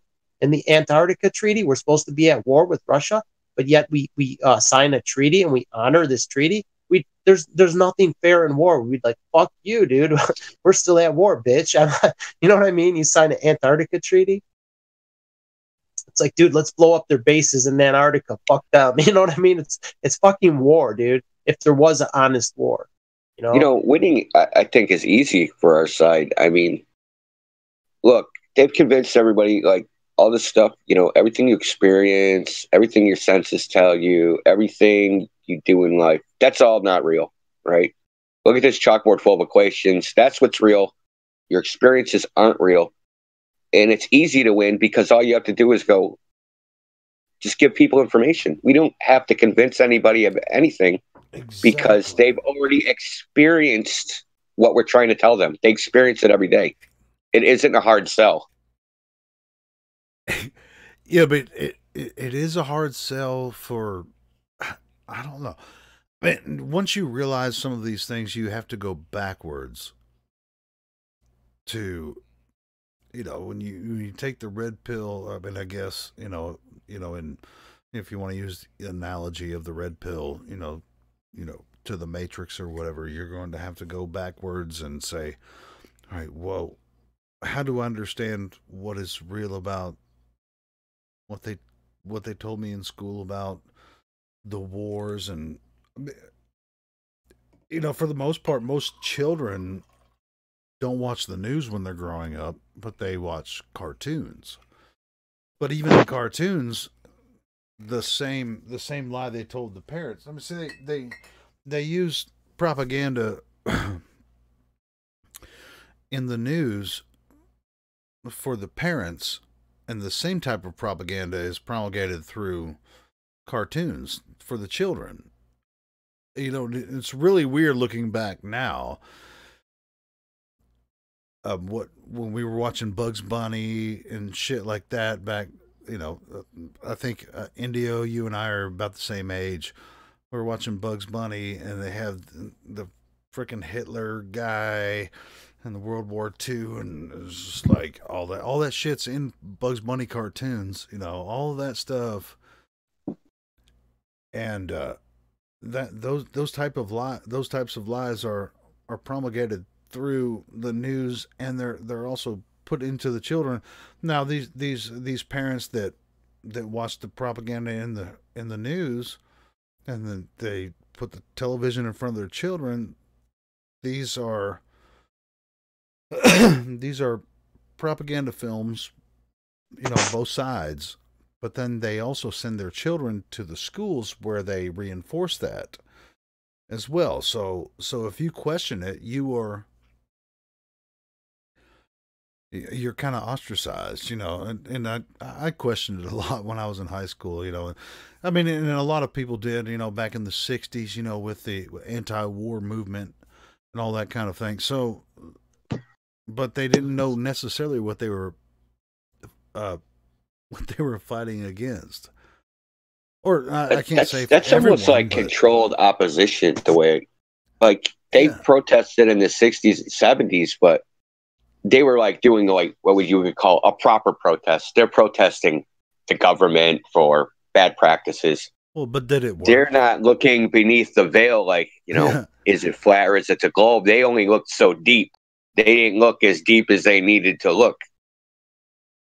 Yeah, but, well, I mean, as deep as we're looking, you know, behind the veil The of curtain lies, behind which the is curtain just behind the hey, curtain. all right, they were protesting the Vietnam War, but way before the Vietnam War, what about World War II and World War I? Is that even true?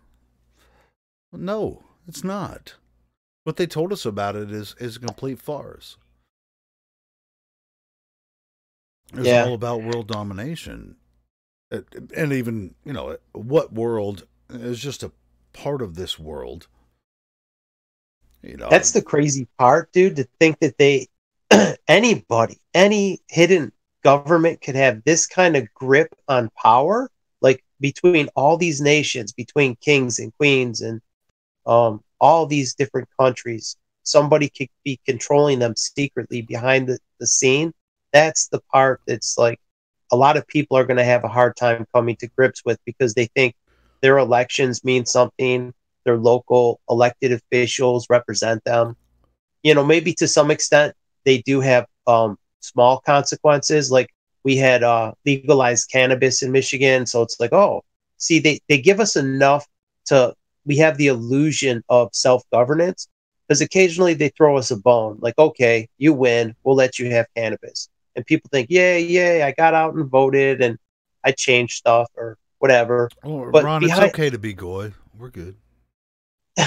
Behind the scene, though, it's like we really don't have much control, and we're being lied to, and they're forcing vaccinations on people.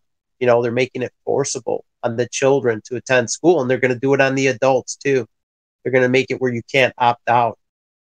It's just it's a soft kill. At this point, I mean, even if you do opt out, I've already experienced this myself. In my second marriage, which we're not going to go detail about that, but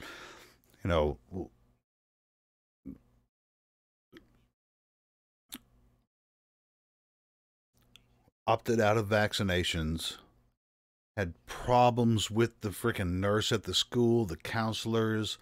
It's a big freaking deal, So you're just automatically going to be targeted for, like, you didn't get your child vaccinated. And they just look at you as some weirdo because you don't want to get your child vaccinated before you send them to school. And you have to go to the health department, get a form.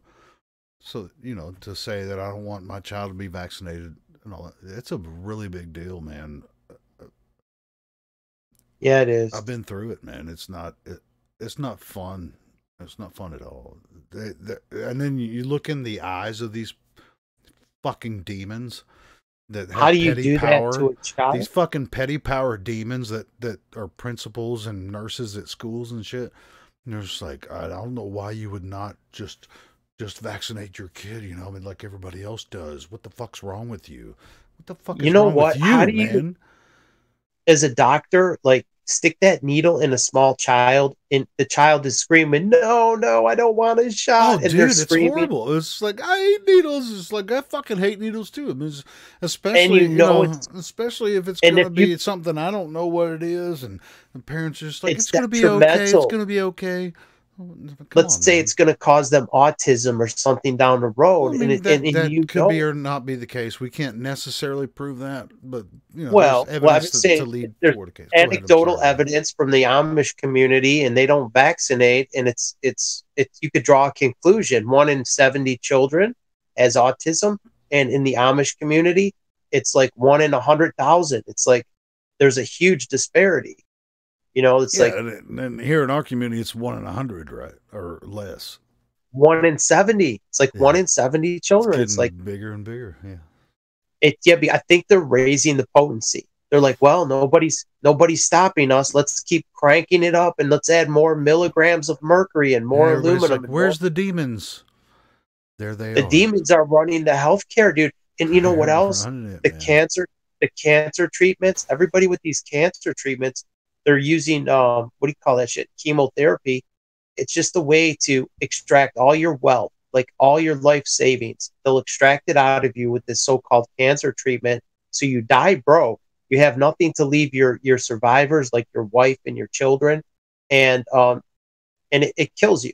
In the process like, of killing I'm 46 years old. I don't have a general practitioner. I don't even know what that means. I don't go to the doctor. Let's say when I you're never have 56. been. When you're I mean, 56 and you had went cancer. to, I went to the doctor before, but no, I don't have someone diagnosing me or giving me a diagnosis. I don't like have a doctor that I go to for a diagnosis or checkups or anything like that.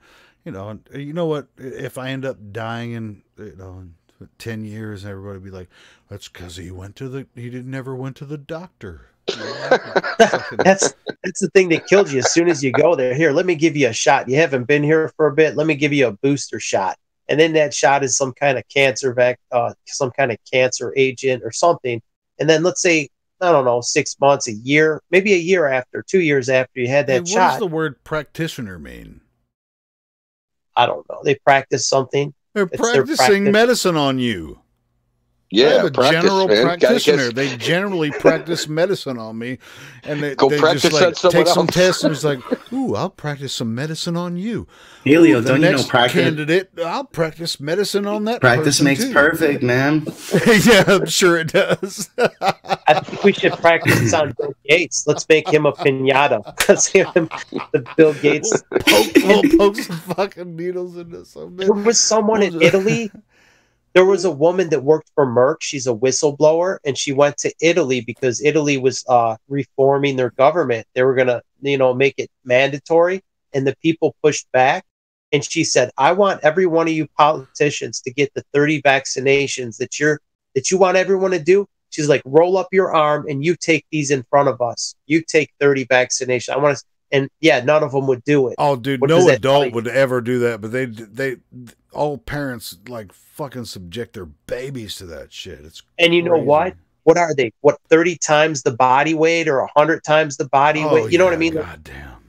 That's so look crazy. At the potency. Here, take 35 doses. Say you have a 7-pound baby and a 200-pound man, right? So it's like, here, let me see you take 21 doses of this poison, right? Not just one, take 21. Yeah, my baby will be protected. Yeah, whatever. That's the potency factor. You know what I mean? To the body's proportionate size for a baby, plus their immune system. If you subject your little baby to that shit, much more delicate. Like their blood-brain barrier and everything is under development when their neurons are connecting, and that's what causes this. Well, and that's one. Developmental one of the other streams we did, I think it was about 4 or 5 streams, live streams ago, where Karen came in and we were talking about the colostrum. That's your immune system. That's your baby's immune system, is the colostrum from the mother's milk. That's your immune system. Don't fucking let doctors inject your baby right after birth with whatever. But you know what? Fuck. People trust. I don't even know. They I don't trust really get it, man. I really don't get it. You know what I mean? They build a trust. Call me crazy. Call me crazy. I enjoy it. My cousin just had a baby. All the trolls come at me. I will laugh at you every step of the way. They vaccinated him. It's like the wife wasn't having any. She wants her baby to be protected, and they convince. People that are in the matrix, they trust the doctor. And it's so evil. You know what I mean? Like everybody that you have trust, like people trust the police. There was just a video I watched on this police brutality from High Impact Flicks. He beat the hell out of this guy for no reason, right in front of his family, in front of 2 young children and his wife. They beat him. They tased him. And it was. Is that the dude that got tased in the nuts? Yeah. Holy right in shit. Tased him in the nuts? His child. He's like, they tased him like 11 times, then pulled the back of his pants down and tased him in the nuts from behind. What the fuck? Yep. Let me get the video. Let's watch the video. Link, man. I'm gonna show that right now. This is what he says. Helio. He goes, "Come here, buddy." Fucking law enforcement officers. They don't even know the fucking law. Tase somebody in the nuts, dude. The little boy was. You could see he was terrified. He put his. I felt so bad, dude. I was fucking physically angry watching this. That's fucked up, man. Oh man, dude, and they did it for no driver's license, dude. It was no turning. He didn't signal or something. It was even dumber than no driver's license. Well, even if he didn't have a driver's license, he was just traveling from one place to another. He wasn't causing harm to anyone. He was just going from one place to another. Why do these fucking goons have any fucking reason to tase somebody in the nuts? What the fuck is that? In front of his young children, dude. Young children. And that was after they already tased him 11 times. The nuts 11 tase times, was dude. the coup de grace. Like, oh yeah, so let's give you one for good measure. They had body cameras, and they kicked him in the nuts. He kicked them in the nuts and tased Still them. waiting for that link, though. I just put it in there, Helio. I see it right now. Yeah. Oh, in the okay. It says horrific. Yeah. You can see it on YouTube. Hey, they were trying to protect and serve him. They're protecting and serving these. They're protecting and serving. They don't even know the fucking law, but they're protecting us. I just dropped the link if you want to bookmark it to share with your friends, because this video, this should go viral. Everybody should see this, because the guys were wearing body cameras. They knew that the cops knew they were wearing body cameras, and they still did this shit. For me personally, I don't jump to conclusions. Like, what they did was criminal action. So, like, we'll see what happens. Like, if they go to jail, they go to prison, then I'll say, yeah, okay, that the system is not absolutely corrupt in this case. But what would if they don't, and if they just get to like quit and retire and be off the police force and nothing happens, that's bullshit. What would justify that level of police brutality? I mean, what would justify that? They're not even policemen. They're not even policemen at that point. They're just criminals. To be honest, they're called law enforcement officers now. They call them law enforcement. There is no police anymore. They're law enforcement. So they go amongst the communities and call themselves law enforcement officers. Now, how can the law be enforced when no one can be guilty? How can the law be enforced when no one's found guilty? Are you playing the video? Dude, I've been talking about this even before Flat Earth. I was like, how can they ride around in a car that says law enforcement when those fuckers driving around in the car can't enforce any laws. I mean, they might be, claiming to be the protectors, which would, lean towards Judge Dredd, situation. But they're law enforcing. They're trying to enforce a law that they don't know all the law. So what law are they trying to enforce? Why would the fuck would somebody drive around in a car that says law enforcement? I don't know. You play the video, Helio? Because the sound, the enforcement of the law comes after someone is found guilty. Yeah, good point. Does everybody agree with me on that? Can you disagree with that? I agree 100% with the principle that the law should be enforced after the person is found guilty of violating the law. So why would you drive around in a car saying it says law enforcement on the side of it? Because you're guilty until proven innocent, brother. You're guilty until proven innocent because you have Judge Dredd driving around in fucking cars that say law enforcement on the side, and those fucking idiots don't even know what the fucking law is. So, hey, Helio, don't get me fucking started, man, on this. It's got the word force in it. Play the video, because I see it playing, but there's like no sound. Oh shit. Well, there's no sound because shit, man. So the point I was kind of trying to make was that when a police officer starts breaking the law, violating the law, you guys can't hear it because we're in this room. We're talking about. So if a police officer violates the law, somebody's nuts to enforce their law or whatever, it's called act ultra vires, which means they're acting outside of what they're permitted to do. So once they do that, they are no longer police officers. Well, those actions, it's an ordinance. So anyway. beating They're the shit out of somebody just for fun, law anyway. Well, I'm just saying, is just because he's wearing a badge and they start beating the shit out of somebody, it doesn't make him a police officer anymore. He's just a criminal, and that's the thing. Like they use I got this badge on my chest, so I can do criminal acts. Yeah, but we got to get away from that thinking. People have constitutional rights that are supersede his authority. What they have is a contempt of cop they have this contempt of cop, whatever. There's nothing in your authority though that lets you tase nuts, dude. You know that's not in the police. I know that. They're nuts to protect yourself. They get like a dictator syndrome where they're above the law, and how dare you disobey my order? That's contempt of cop. I'll tase you in the nuts right in front of your children. You know, I'll rip you out of the car like you just, you know what I mean? Yeah. Well, and that goes back to 1984. I mean, this is, it's not law. It's not law. It's an ordinance. It's like it has nothing to do with our humanity. It's an ordinance. You know what makes me? They're enforcing ordinances that they think are law. They're misusing. You know what gets me mad, Helio? I watch a lot of gun videos, and they said, "Oh, this is a good weapon for law enforcement, like a high-powered rifle for law enforcement." Really? The guy that's he didn't hit his blinker. Like, who are these fucking goons running around in cars that say law enforcement on the side? I don't think they should be armed. They should be like the bobbies. They should be like the bobbies in Britain. Let's equal the playing field. You want to be a cop. If you have authority, you don't get a weapon. You want to have authority over me, you don't get a weapon, and I get the weapon. So you better be. How about I have a better idea? How about you go through a better employment process and stop hiring assholes? How about that? Right they recruit the assholes on purpose. Hey, Helio, could you play it so we could all see it? Like how you had the Owen Benjamin play? That's how they got this guy really bad. The narration is important because he goes, dude, we see those all the time. It's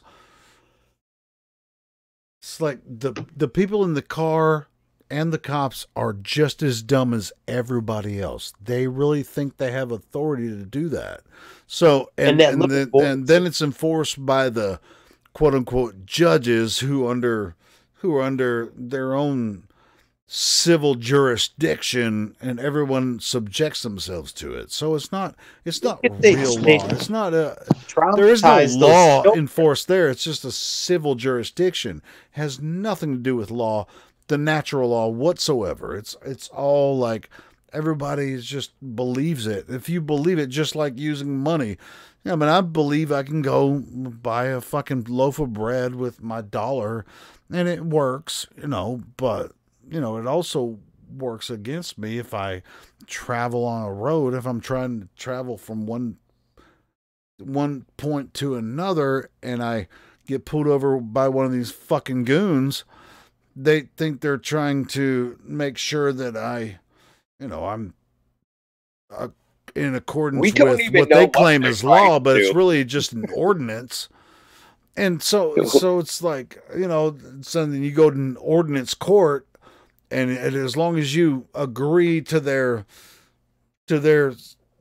shit, they can fucking tase you in the nuts if they want to. Come on, let's just call it what it is. It's the fucking mafia. That's all it is. It's just the mafia. Pay or we're going to shoot you. That's it. There's nothing else to it. That's all there is. They can call it law enforcement. Sad, they can write it down in a book somewhere. It doesn't has matter. Humanity ever been worse than this, Indio, in your opinion?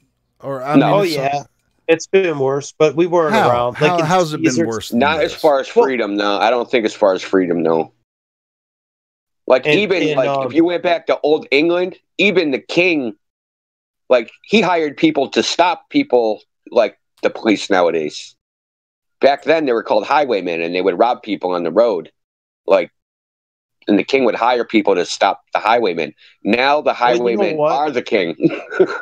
When the government, there was World War I veterans, they wanted their pension, and it was the Great Depression, and they camped out on the lawn of the White House. They sent soldiers there to fire on them.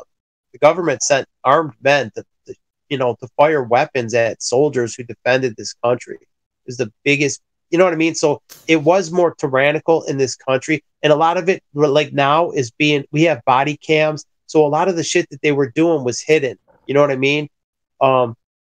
Firearm ownership was more, we have gotten more and more. You did used to be able to own a Tommy gun and stuff like that back in the day.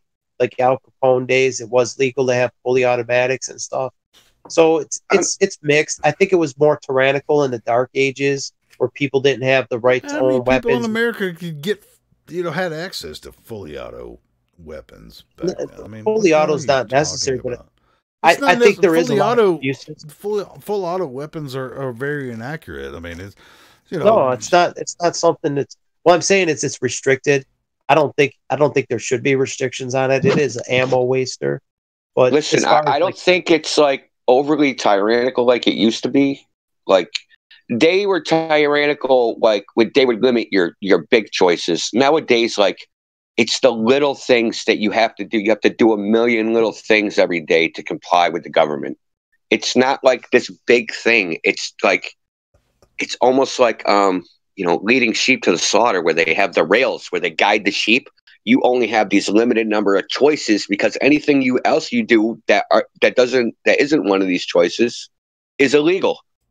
So it like the way people express themselves, and like I want to make money, and I have to pay taxes, pay Social Security, I have to do all these things just to like be in business for myself. It's 100 years ago they didn't have to do that. They would just like roll up a fruit stand in front of some place and start selling fruit. They didn't need permits and licenses and the health inspector and getting the cart inspected and all these other things that go along with it. It's all these like little choices that the government controls more than the big choices that matters, because it controls like the little details of your life. It's like micromanaging your existence. That's what I mean by I think it's worse now. You know who did something like that? I think the hell's that? The guy with the mustache. He used to be on John Stossel. He's like, everything is illegal. He's like a milquetoast libertarian. He's like he wrote a book. Everything is illegal. Like, oh, they're gonna go. They're gonna bust their balls of a child with a lemonade stand because they don't have a permit to sell lemonade. It's like, get the fuck out, dude. You know what I mean? It's like you don't have better things to do. Like, look at the disproportionate use of force to this guy. It's going to cost the taxpayers shitloads of money, millions of dollars. And look at this family. Look at all the torment it put him through. You remember that video that came out? I'm in Arkansas, and this guy this fucking cop walked up to this dude's house. He got a call. This guy called the cops, and I don't remember what he called the cops for, but this cop came up, and he's out there like going, "Hey, come out here." And the dude's like, "No, I'm standing on my porch. I'm good." And then this little fucking wiener dog walked up, and the cop's like, "Get this dog off of me." And he's like, "That's not my dog, but he's a neighborhood dog. I mean, I've seen him around a lot, whatever." And the dog's like barking at him, and the fucking cop shoots the fucking dog. And then you see you guys remember that video? It was like a month ago, like a little over a month ago. I've seen a lot of cops shooting animals videos. Dude, the cop was just like responding to a call, and the guy's like standing on his porch, no weapon or whatever, and this fucking dog, this little dog's barking at him. Ruby Ridge. He fucking shoots his fucking dog, man. This little fucking Ruby dog. Ridge or something like that. Yeah. No, they did it over there. This was like a month ago, man. He shot this dog, and then the dog ran around. He would like waddle through the ditch or whatever. And then he actually ended up coming back, and like was sitting there, and the video was from the cop's fucking camera. Trigger happy cops. This guy in the same video. This dude was probably never going to be a cop again. I mean, but it's serious. I mean, this shit happens all the time. They fucking bust in. If a dog barks at you, it's like, what the fuck you think's gonna do? What a dog's gonna do when you bust in somebody's house, man?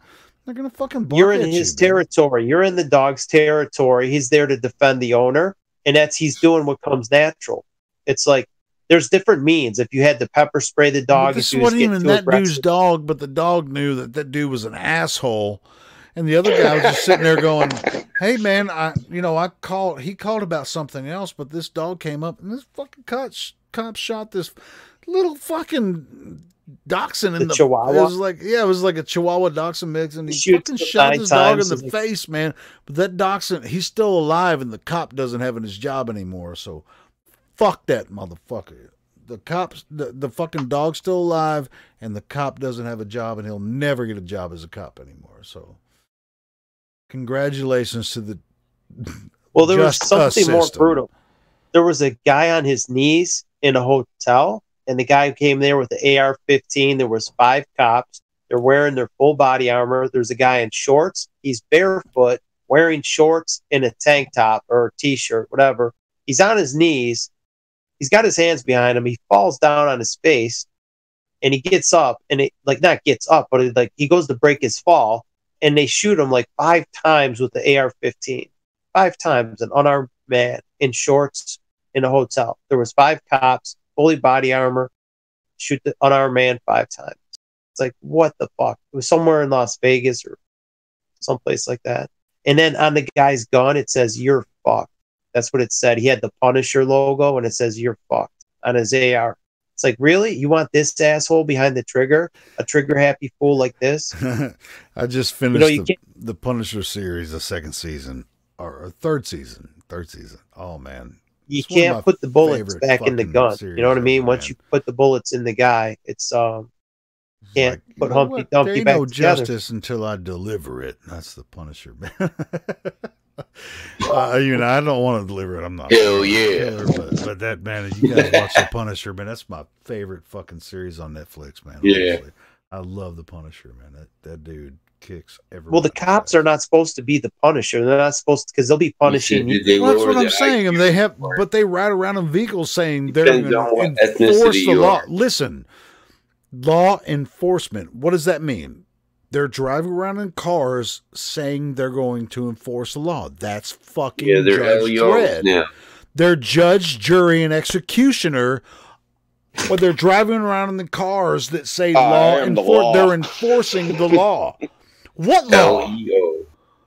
Which law are they enforcing? If they pulled you over and you had a few beers in you. Dude, which fucking law? Can they enforce a law when they pull you over?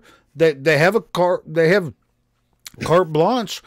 You know, it says law enforcement on the. I mean, they can say you're driving drunk. They could probably fucking kill you, and they'll still get away with it. But they have a fucking label on the side of their car that says law enforcement. How is the law enforced by those fuckers when you haven't been through due process? By force. Listen, law enforcement, why would they call them law enforcement? It's a fucking psyop, dude. You know what it is? Yeah, they used to call them peace officers, right? You know, nothing could be further from the truth. You know who's above the law? Is the people making the laws are above the law. You know what I mean? They're all members of their secret societies, like the Fraternal Order of Police. It's like, oh, I'm the congressman. It's a fraternity, fraternity of brothers. A brotherhood. You need a bigger stick. You need a bigger stick than the law enforcement officers, right? Bigger gun. You know what my bigger stick is? The fucking truth. I'm calling their ass out as driving around in cars that say law enforcement on the fucking side of it. When they can't enforce the law, they don't even know the fucking law. They're enforcing ordinances that have nothing to do with the law whatsoever. They're a bunch of fucking lying fucking punk bitches. How about that? All right, yeah, let's take it. You can't say that. I mean, the guy's wearing a badge. You know what I mean? You get for the fuck I want to say. How about that? You have to talk to the man behind the badge. You know, like if he's an idiot, then he said you got to give the ordinance officer some respect. No. That's what it said. An ordinance officer. Ordinance enforcement. That's what that should say. It should say ordinance enforcement, not law enforcement, because there is no law against you driving around or walking around. No blinker. These fucking no blinker officer. You know, no blinker enforcement. We're gonna beat the piss out of people that were dumbasses. Like fucking assholes, man. Look how much fucking millions and trillions of dollars they've stolen us from us over these ordinances. They have nothing to do with the law. You know, these fucking assholes, man. It's fucking retarded. Big time, yeah. And a bigger fish to fry. Look at this dude's face, man. I think this was the other one, Helio. I'm going to post it for you. This guy's face is unrecognizable, and this is where they shot the dude on his knees. it looks like the guy is black, but that was the guy in the what cowboy hat. It was a white guy. His face was so bruised, it was black and blue. You know, the dried blood and the bruising. That's what he looked like after they beat the piss out of him. Needless to say, I think they killed the man. And I'm not sure what his offense was. Contempt of windows cop. up here. I can't remember. I mean, I go back and forth between my fucking windows. I'm hoping it shows on the live stream here. Hold on, I'm on the wrong. It's on the window. it's on the Discord. Yeah, I'm getting my window weird shit into your soul. The Yeah, man, to it's your like soul are the eyes. I'm glad that they do have body cameras so that like the people could have some kind of outrage. Oh, I think I got it out. You know what I mean? Like the disproportionate use of force. That shit should never happen. You know what I mean? Like, oh, you didn't use a blinker and they beat the hell out of the guy. That was like so uncalled for. It's like, oh yeah, they could have just asked him a few questions, and it's like he was a white guy because Don Lemon said they don't do that to white guys. Well, here he is. Here's a white guy. And there's another white guy that got, you know, shot with an AR-15, and another guy that got his face busted. So it's like cops are assholes, man. Don't try and make it a racial thing. But it's They're not assholes. about cops being assholes, of course. I mean, they recruit cops from ex-military or whatever. They've been sent to war on lies or whatever, and then they're recruited to police forces or whatever, and they're supposed to impose rules and ordinances through traffic violations, which really impose mostly upon the poor. I mean, rich people pay their fucking debts or whatever right away. If I was speeding, yeah, I'll fucking pay my bill, whatever. But poor people, which I've pretty much, been that all my life, and everybody can, feel sorry for me because I grew up poor or whatever. All that fucking shit. I don't give a fuck what you think about me. I really could give a fuck less. But I'm just trying to tell you what society has told you about yourself. And so you can, feel pompous about all your, they do it to everybody. Remember, there was yeah. I mean, it's just like it's Mel Gibson. It's the end of the beginning. I mean, it's like it's a gross misunderstanding of what this shit is. As far as law. I mean, if you want to think about law, you know how I see civil ordinance. Yeah, go ahead, Mike. Civil ordinance is a way to walk around law. It's a way to usurp the law and pull you over anyway. Yeah, but hey, Mike, a lot of guys, you grew up in that area. Like you have a buddy system there. I mean, I ain't gonna lie. I mean, Mike, everybody where you grew up. You're only a lawbreaker if you get caught. No, listen, I just want to make a point, not to Dude, really I got pulled over in Detroit because I had one screw in my license plate, and they said that implied I stole my truck. It's a work truck, man. I'm in a uniform. Damn. You know what I'm saying?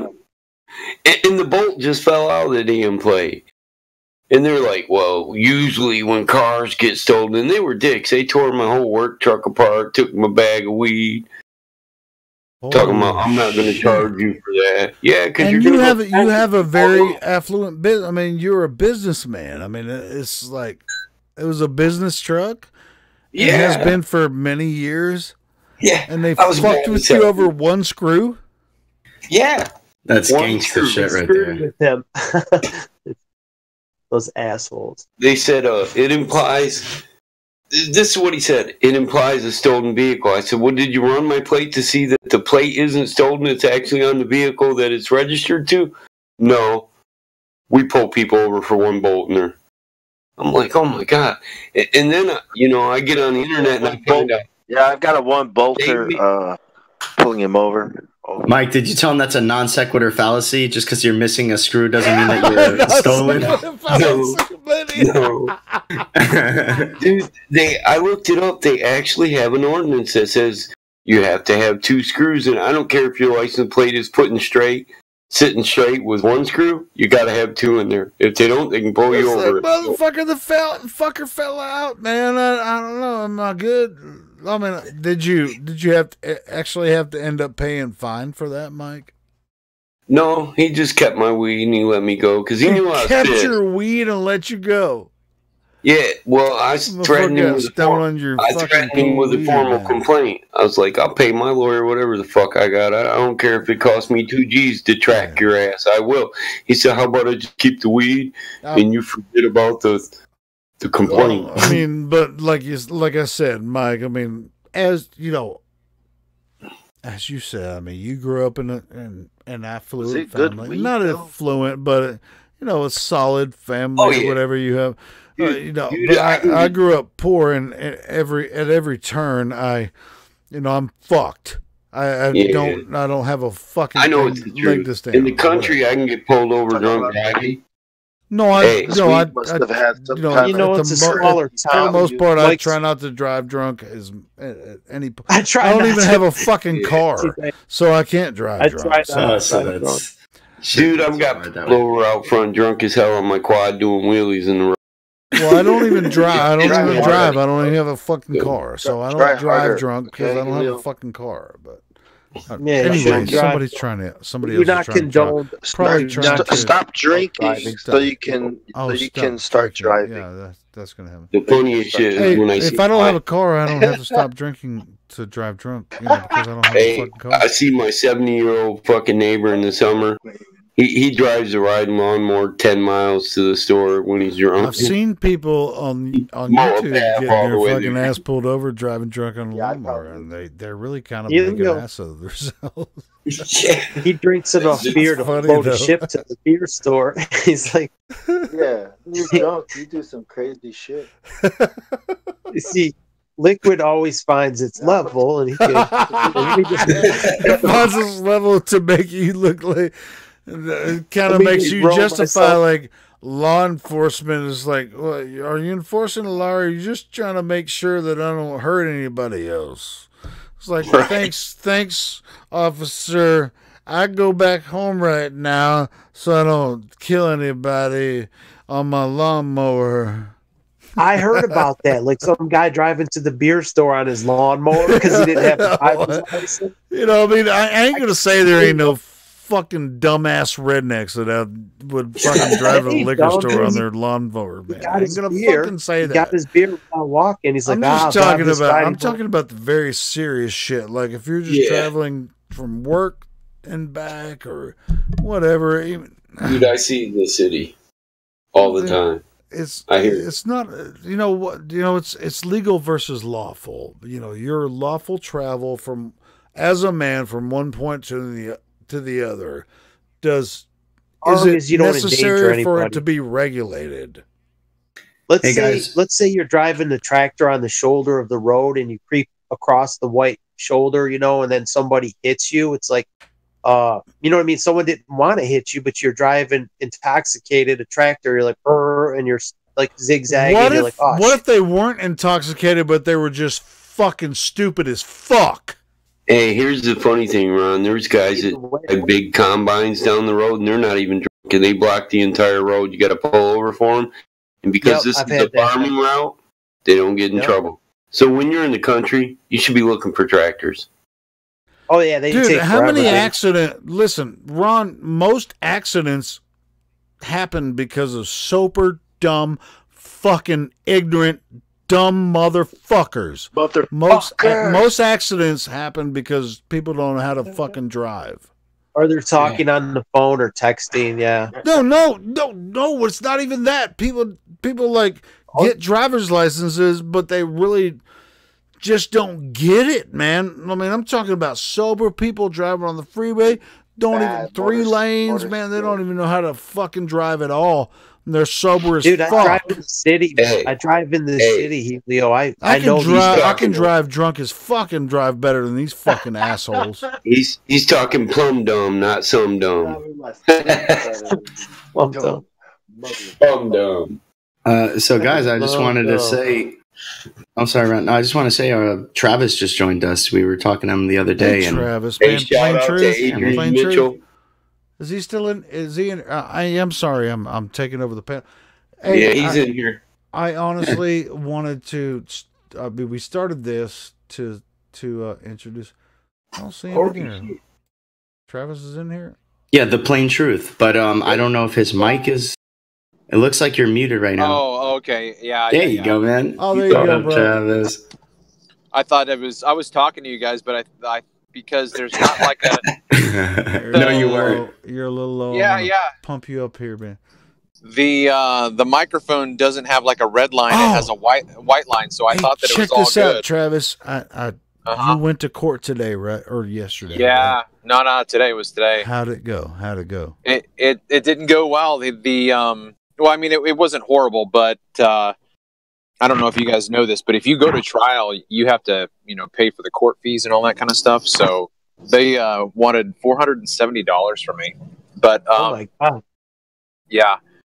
But basically, I started off. I said before we start the trial, it was right at the beginning. I guess it was an arraignment / trial. They wanted to know if I was going to plead guilty or not guilty. I said I'm ready to sign this unsigned plea of guilty, but I just have a request of you before we start the trial, Judge. If you wouldn't mind just determining whether or not the officer had probable cause to make the initial stop at all. And he said, well, we can't really determine that until after we hear from the officer. I said, actually, I think we can actually circumvent all of that right now. I'm asking you to make that determination based on what you have, whether or not. And he said, well, I'll call you back up. So he calls me back up and he goes straight into the trial. And I objected. And I said, there's no need for us to argue the facts of my actions. If the cop's act, I didn't say cop, if Officer Coleman's actions aren't justified to begin with. I'm asking you to just make a determination whether or not he had probable cause to stop me. And so he argued on probable cause because of a code infraction. So because I didn't have license plates on my car, that was probable cause for him. And, if you know anything about the Constitution and probable cause in that arena, the only time probable cause comes into driving without a license, right? Which a license is something plate without a license, without plates. My car wasn't plates, registered. Which is a license. A license just means that they give you permission to do something that would otherwise be illegal. Yeah. What state are you in? That it Maryland. Was $475 for having. Was it expired tags or no? Let him finish the story, Ron. Let him finish the story, Ron. Yeah. No, it's okay. It's okay. No. So this happened back in August, and I was filing paperwork to get motions to dismiss, which carried me over the 30-day mark of pleading guilty or not guilty or no contest. And so they sent me a note saying, you failed to pay the fines by the 30 days. And so if you don't pay by such and such, your license is going to be suspended. Well, I submitted another motion to stay the suspension because I was filing paperwork. Well, they denied it, suspended my license, and then I got pulled over in January and arrested because I was driving on a suspended license. So I guess I missed the part before all this happened, like the initial infraction that made you get pulled over was. I was driving without license plates. Okay. Did you just buy the car, like because you're allowed to drive at home? No. I was poking the bear. Okay. So that was the intention right up front, and just like, let me see if I can drive this car without a license plate. Yeah, and I'd been doing it for 6 months, but anyway, so he pulled me over and went through the whole thing, asking me for my identification. I said, "Don't I have the right to preserve my property and stay secure with my papers?" And he, wouldn't have it. He called for backup, and they basically wrote me citations for those things. And So then let me ask you this, Travis. I mean, on that point, because I mean, I have a similar problem, with driving in Arkansas without going into detail. So if I were to, do that again, if I didn't have my driver's license on me or my Arkansas identification card, what recourse would they have? Which I shouldn't even carry those identification cards on me if I actually wanted to make something like this happen. Yeah.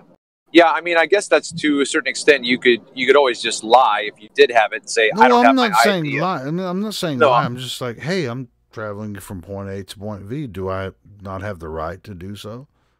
Yeah, no, you don't. No, you do.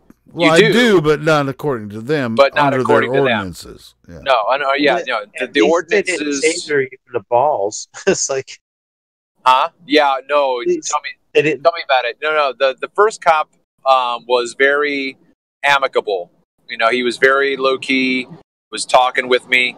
The second set of cops in January, these guys were itching for it. I mean, they just would not have it. And I've got it recorded in audio, and I felt like I maintained my composure pretty well, and I was just basically asking them questions about the stop. I start off with, what?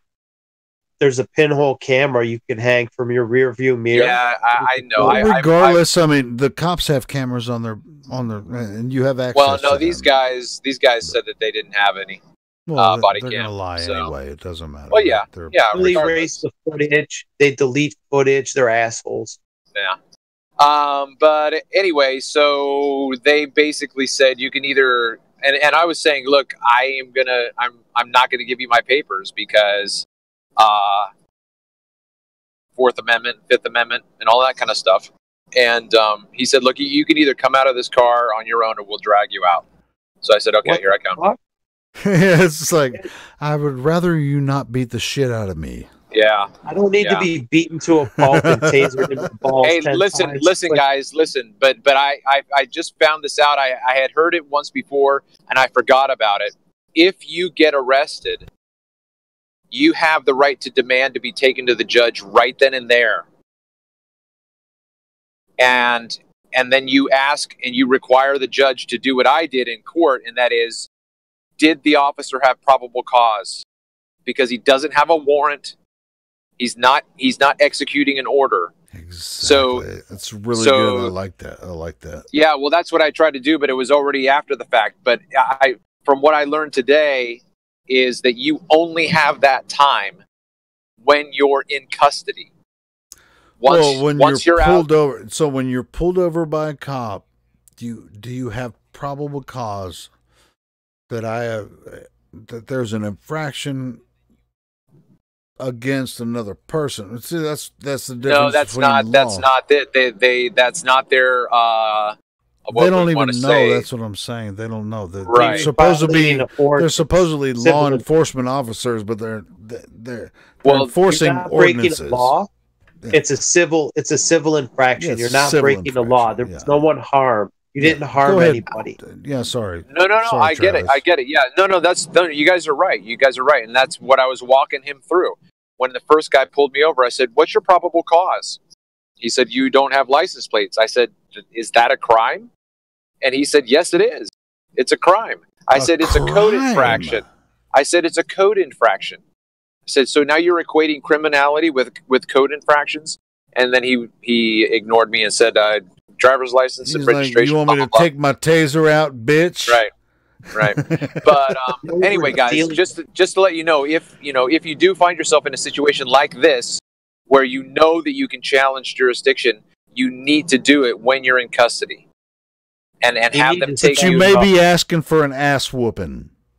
Right. You may end up like the one guy. He wasn't even asking for an ass whooping in front of his kids. No, I get it. Yeah, no, I get it. And I suppose I could have ended up that way too, because the one cop had his extension wand, and he was he was kind of like playing with it like a tennis racket on they love that petty power, man. They love it. Yeah, he was on my passenger side. Yeah. Yeah, he was on my passenger side, and it was like he was going to bust my window open. Yeah. And I was like, is he threatening me with violence? Am I being threatened with violence? I am under duress. Me? I am Cornholio. I need TP. You know who got busted? You know who Pastor Anderson, Stephen Anderson is? He challenges the cops. He's like, "What is this checkpoint?" And he was being all cocky and shit. And they beat him up. The police in Arizona, they fucking smashed his face in the gravel and shit. Yeah. But he started filming it. He started, recording himself, and he's like, "Am I free to go? Are you like arresting me or whatever?" But like to be honest, these people don't think rationally. They're enforcing ordinances, but they think it's the law. So I understand what you're saying, Travis. So I mean, it's like you have to pick and choose your battles because they will fucking kill you. They'll fucking kick your ass or kill you, and then their chief will back them up or their sheriff will back them up because they're all assholes too. On you. They'll plant something, contraband or something. He had a weapon. Just make shit you know up, what I mean? And then you go to court. But when you go to court, just like you were talking about, Travis, that cop won't show up in court half the time. So just stand your ground, man. Yeah, well, he showed up today. Yeah, well, that's they're scumbags. How'd it go? Dude. How'd it go? Well, he found me guilty because I violated a code infraction. So I basically, again, just asked him questions to establish his perspective. I said, "So are you saying to me that a code violation is a criminal offense?" And the judge basically said, "Yes, that's what I'm saying to you." I said, "Well, what evidence do you have the codes apply to me?" And basically, again, he said, "They're the codes. We have codes. You're in the state of Maryland. The codes exist." $475. How much was the ticket? But you were representing yourself as the citizen, Travis. Right. Yeah. I didn't mess with the name stuff. Yeah. I didn't pay the court fees. I went to the clerk and put in a request for a stay on the court fees or a what's the word?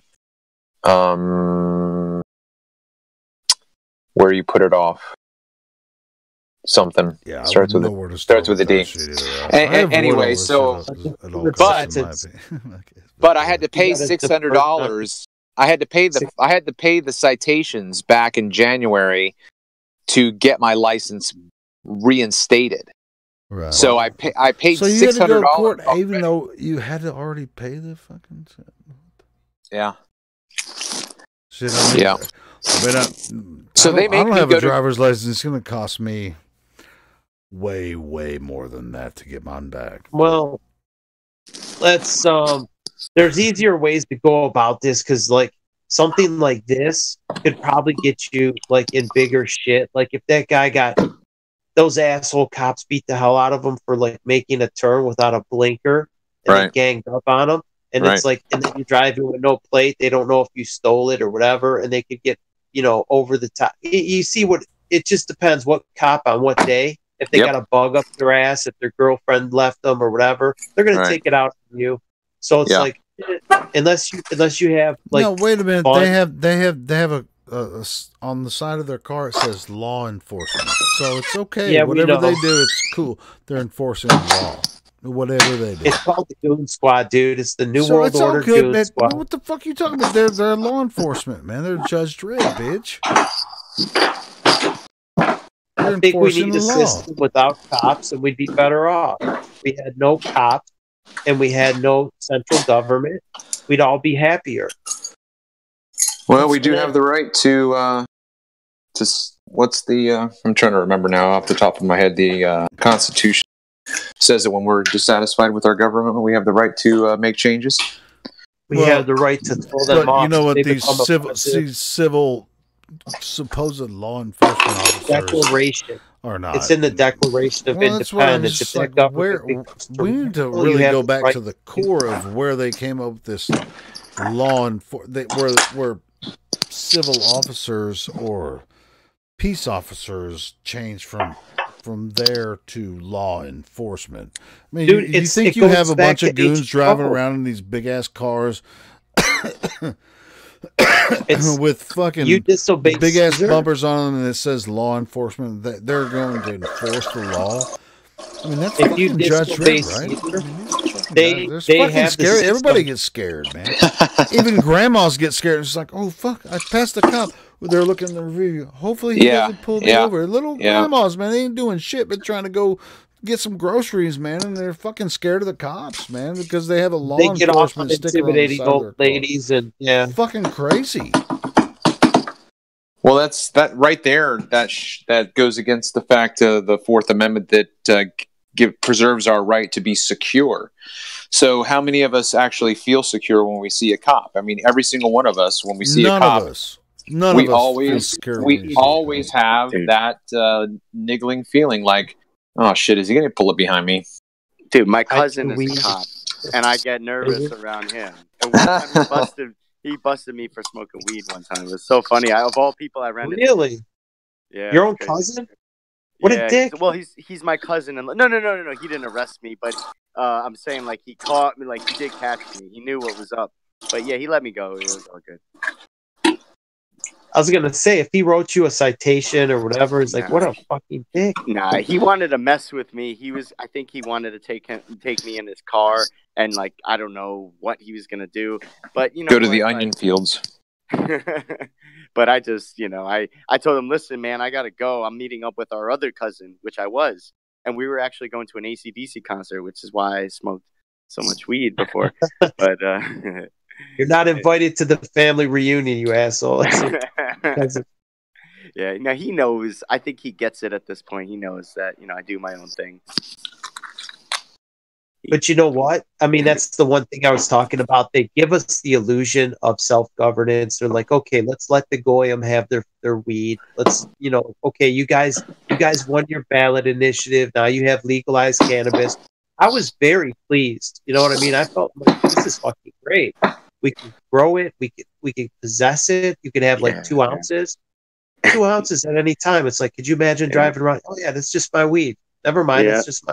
It's like, fuck that's off. a lot of weed. 2 ounces is like, that's like for me. That's and I $400. That's a lot of weed. Worth. That's a few months. That's at least a few weeks to a few months worth, depending on who you are. But dude, we're still fighting that battle in here, man. I'm in New York, man. We're still not even legal yet.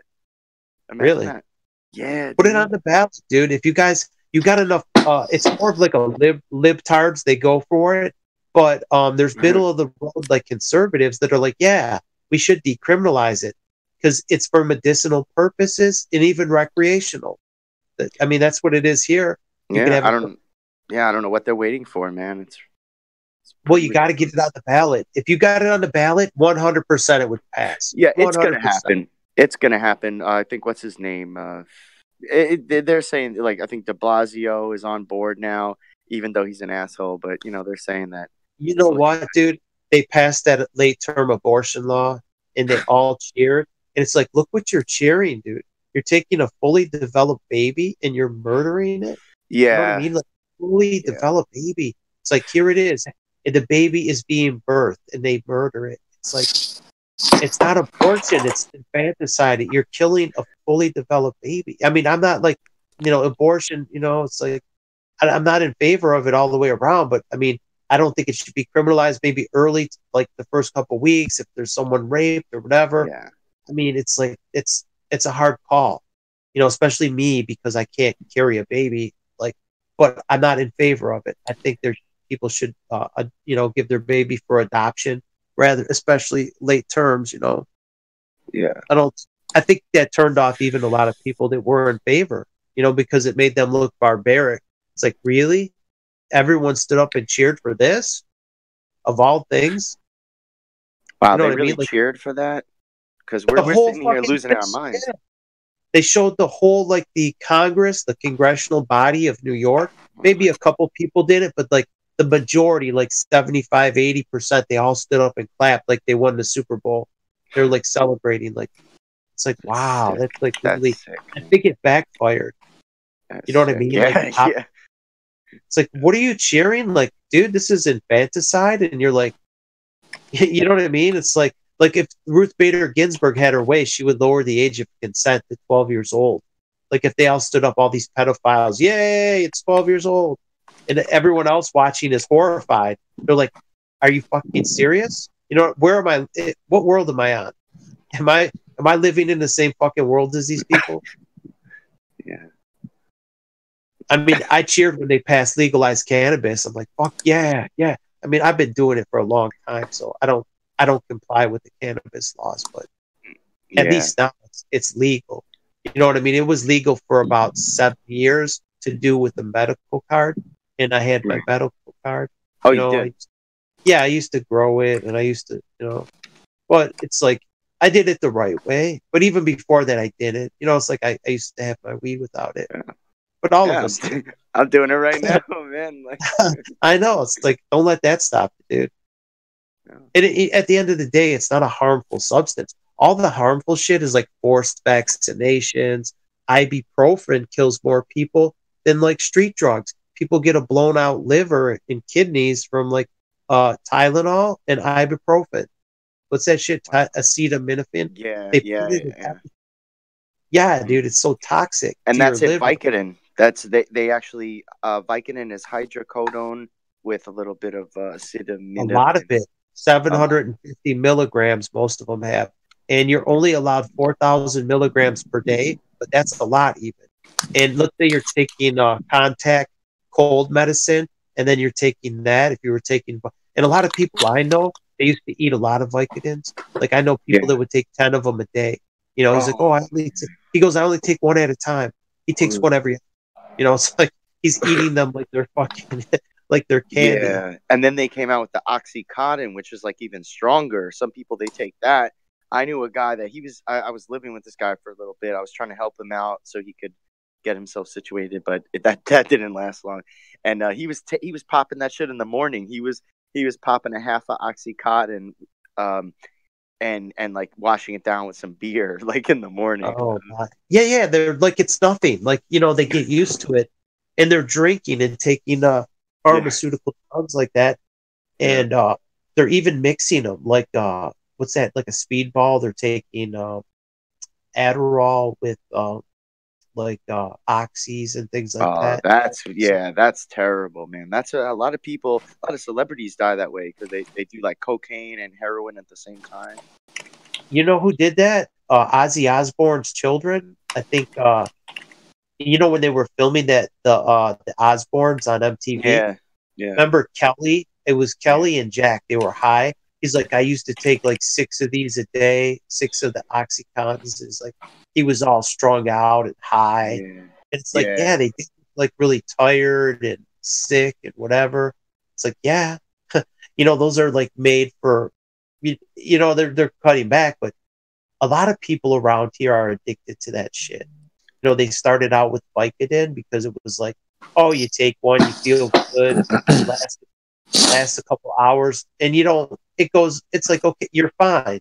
You're not like addicted, after taking it a couple times. It's not real addictive, but if you start taking it, people start taking it daily, and then they find themselves on Oxycontin, and then it's like, then they can't find that, and then they're taking heroin. They're like, oh, how did I get here? It's a very slippery slope. So it starts out pharmaceuticals, and they got a lot of people addicted to them back in the day, from all kinds of shit. You know what I mean? They're like, oh, I hurt my knee, or like a sports injury, or maybe even they had a tooth at the dentist, a tooth operated on, drilled out, extracted, whatever. They might have got a few of them. They're like, hey, these are great. And they took them at a party, and then they're like, these are great. And they started taking them more often. And then pretty soon they're addicted to them. Yo, Mindy. Still there, bro? I lost you. Can't hear anybody. Like, good morning. What's up? Good morning, Turk. My bad. My phone died. That's why I dropped out. My bad, guys. Oh, okay. Yeah, it just got real quiet. I'm like, oh. Okay. Yeah, I was on my terrace. I have my cell phone and it was on low battery, and then it just died, and I'm back. Anyway, yeah, we were going to cut it a little bit short tonight because it's a Thursday. But if you guys want to wrap it up, I'll let you guys take care of your. If you got some stuff you want to say, I'll just zip my mouth and you go about it. Yeah, Turk is about to play some guitar for us, right, Turk? Turk, man, bring that guitar on. I was about to say, you know what? Before Turk starts on his guitar playing, I want to say, you know what? You know, people that don't do drugs and don't drink very much, you know what's even worse that they're addicted to than drugs? This is, in all honesty, they are watching the news and television shows and they believe that shit and they're addicted to it and they think it's real. Isn't that worse than like some of us that are like, I mean, I ain't gonna lie, and everybody knows it. It's not a secret. I'm addicted to alcohol and I drink a lot. But these guys fucking believe the bullshit they see on TV. And because if you believe, they put a man on the moon, man on the moon. All right, so yeah, I mean, as dire as things might seem, you know, for, you know, drug addicts or whatever, they probably would believe that, you know, something happened on TV. But what happens in society is that people watch the news, whether or not they, you know, settle down with a couple of drinks at the end of the night. And I settle down with a lot more drinks than most people do.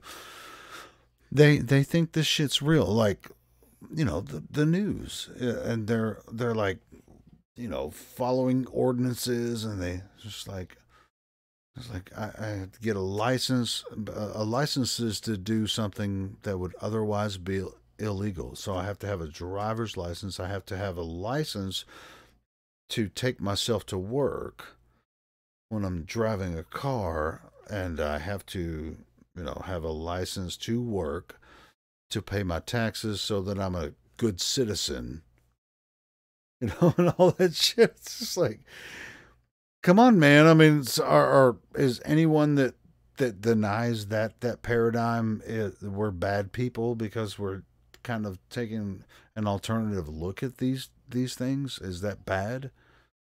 I mean, Yeah, Helio, we're bad people. We're just terrible people. Well, and because I got into a fight with my friend again today about flat Earth, and so yeah, we're just terrible it's not people, about man. flat Earth necessarily. I mean, if we're talking about legal, I wasn't we were talking even- about yeah. illegal stuff earlier. So I wasn't even talking about, dude. It was a conversation about the moon, and it turned into an argument. But I'm just saying, it comes down to the theme of the show of believing your own eyes, and that's all I was really, you know, trying to say. well, it's like, can we exist together without agreeing?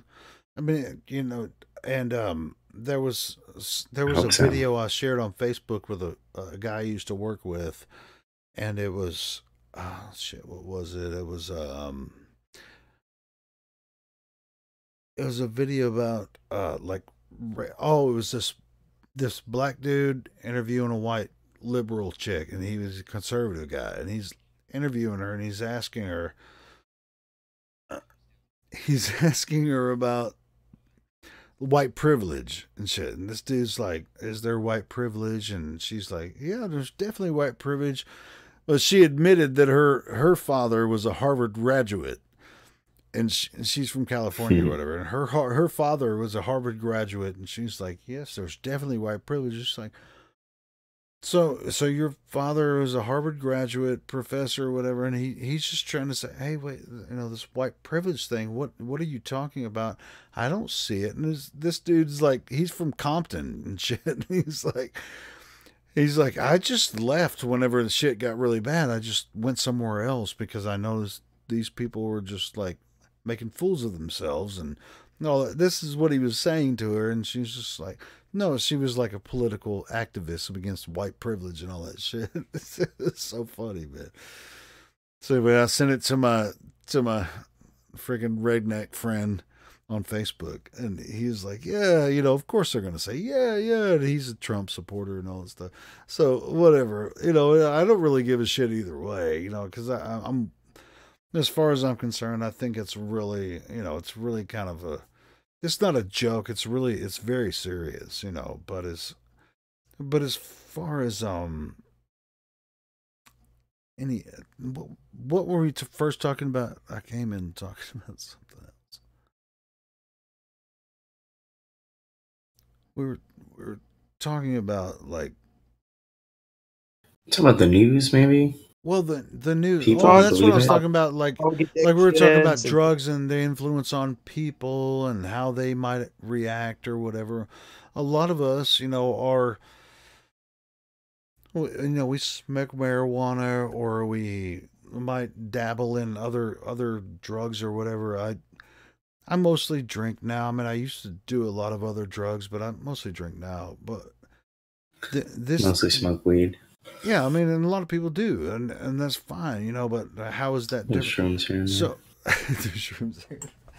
You know what I'm saying? But either way, it's either way. But I'm talking about all the supposedly sober-minded people are believing all of the bullshit they see on the news. These are the religious people, the working class. They're like following the news. Everything that's say on the news is real, and they base their voting and all that stuff on it. This is like the racism shit, the race card that's been thrown in front of people's face all day. It's complete bullshit. Like I know a lot of black people, a lot of white people, a lot of Indian, freaking from people from all over the world, and a lot of us do. So it's like, why? What are they? What is this tool that you're just freaking? It's a fucking crowbar. They're just like dividing everyone with this freaking nonsense, man. It's like, we're all fucked. We're all fucked together. It's like, that's guess beautiful. who owns it, dude? The opiate trade was Poppy Bush, and the Rothschilds are connected to that. The Opium Wars, the royal family of Britain, they basically destroyed China with opium. Heroin. Well, they're doing it now. Well, you see what's happening in China, in the they're doing it here. They're doing it, yeah. They're using the synthetic opiates, but I think they can't do it in China anymore. China fucking outlawed that shit. Well, they did it back in the day, but they're repeating. They're doing the same thing. Right. These opiates, they're derived from. The synthetic drugs are derived from opiates. I know. So, what you see, but honestly, since they outlawed it in China, and it's moved over here, the illegalization of opium in China has made it worse.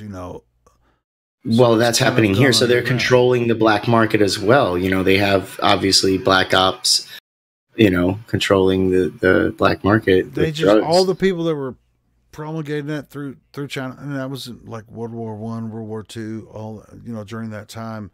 They the opium wars over here. They're still making the same money, and they're using the same fucking propaganda, same everything. I mean, nothing has changed, man. And that's what I'm saying. The normies. I was just, you can call people hate being called normie. If they believe what they see on the news, but fuck it, man. If they want to believe the shit on the news, go ahead and believe it. But yeah, I mean, it's all the same. I mean, it's a long process to come to the truth. Come back to, or at least a semblance of truth, and not be manipulated by these world governments. That's all I'm saying. I hear that. So how can we trust anything that we hear from any kind of mainstream media or any government, whether it be American, European, Chinese, or anything? They're all colluding together against us, and that kind of The concept of government is colluding against our thoughts and our mind and our senses. So how could any of them be good? You know how when we have a mass awakening to when people realize how oppressed that they actually are, like, wait a minute, I didn't know that was illegal. I didn't know I couldn't do that. I didn't know that the central bank was privately owned. Once people find out all this stuff and find out who the national debt is to, yeah, there's a company called the Federal Reserve, and they just print money and they borrow it to us at interest. And they're the ones we owe hundreds of trillions of dollars. We owe it to them because they decided to print money they never had. Something that's not real. How can you owe anything to anybody that's not real? Well, we've been paying taxes to them for a long time, so it's been working out well for them. They have two sets of laws, and so far it's been working very well. And they use it to pay for to control all the governments. They use us to fight their dirty wars so they can have their opium trade. So we're the policemen of the world, you know? And it's like they trick us into these wars. Hey, you were ultimately you're the policeman of your own mind. Well, That's I know what that. I'm getting at. And so the general public needs to be made aware that they've been used by the powers that shouldn't be through their propaganda media, the CIA, and these central bankers. They've been the unwilling participants in these false flag wars. Hey, guess what? A man in a cave flew airplanes into buildings when we know it was directed energy weapons, and some people might think it was bombs, but whatever. It was done with it wasn't done with an airplane. And when people find out one way or another that airplanes don't even run off jet fuel, they might figure this shit out. There's many ways to make people awake. 33 watching. I like that video. Oi, vey, 33.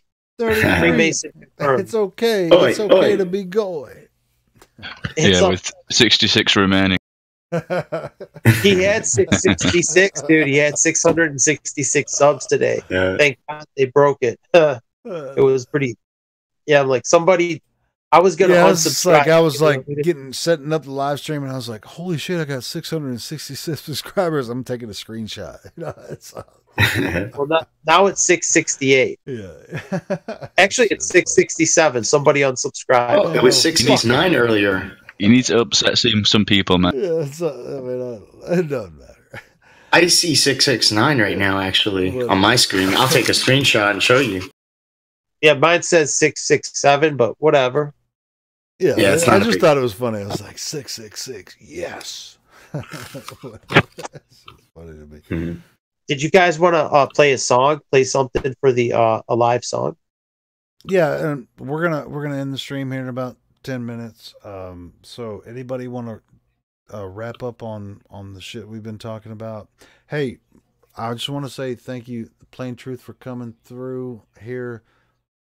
I really appreciate your input, and I hope everything works out for you in your court stuff. Bong Sao, you're my fucking hero. You're upside down in Australia, but you're right side up in my brain.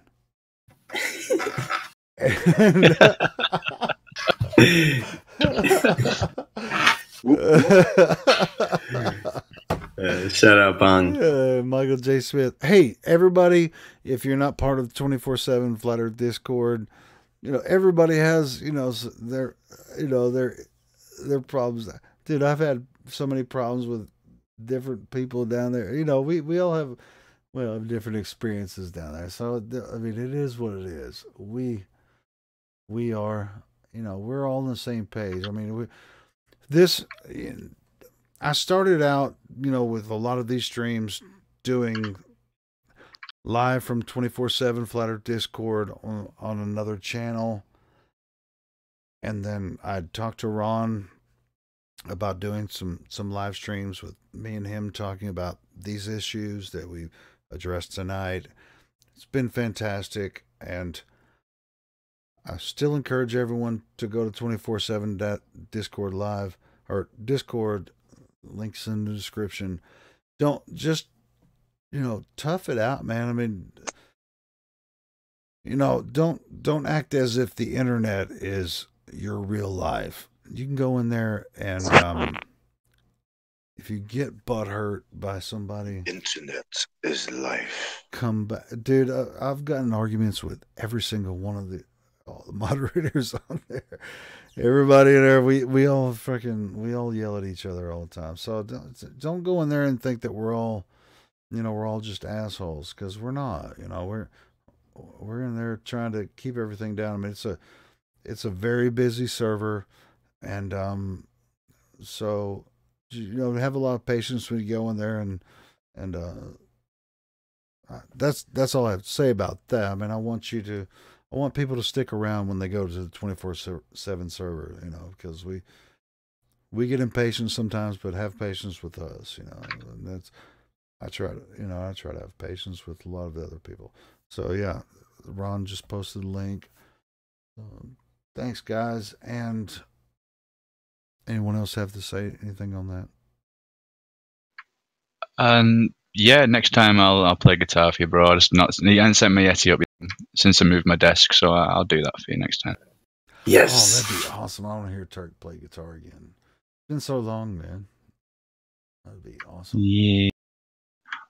Dude, we never made the song. The Goy song, we were reading it, and then they changed my fucking lyrics up. Dude, I went on that poem. I'm like, how did they do this? That was one of our other shows. Yes. It's like, dude, there's an artificial intelligence out there that can change anything that's ever been written on the internet. It can be altered.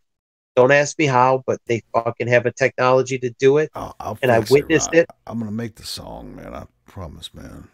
We witnessed it firsthand. Yeah, that blew my mind. That was not cool.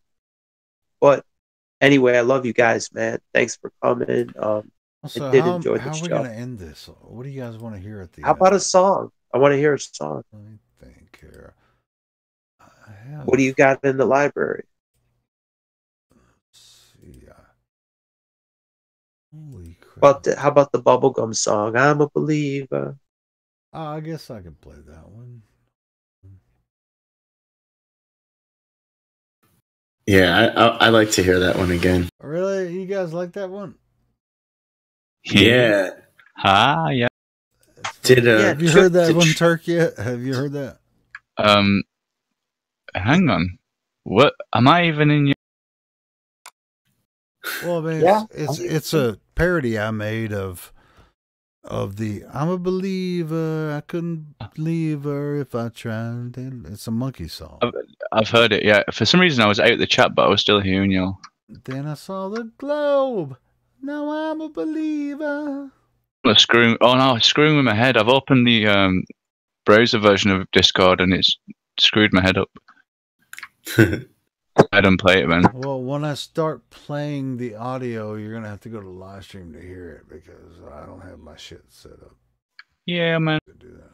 Let me see. Here we go. Oh shit. I hope Travis is still listening, because I think he's going to appreciate this one. Hey, yeah, Travis. I've seen Travis do karaoke on his freaking YouTube channel. Travis, man, shout out to Travis. This what's up. This is my karaoke. I mean, it's not that big a deal. Hold on. I think this is it. It's kind of a big deal. Well, I'm gonna make some more parodies and please do some originals too. So parodies are fun, man. I now every time I hear a song, I'm thinking about how I can make it into like a Flat Earth song. I thought Flat Earth. All right, that's it. Hey guys, man, good show tonight. Hey, everyone listening, go through the description. There's a Facebook group link there. Go to 24/7 Flat Earth Discord. Subscribe and share all the streams here. Thank you so much, everyone. Thanks everyone for participating. We're gonna end it with my parody of "I'm a Believer."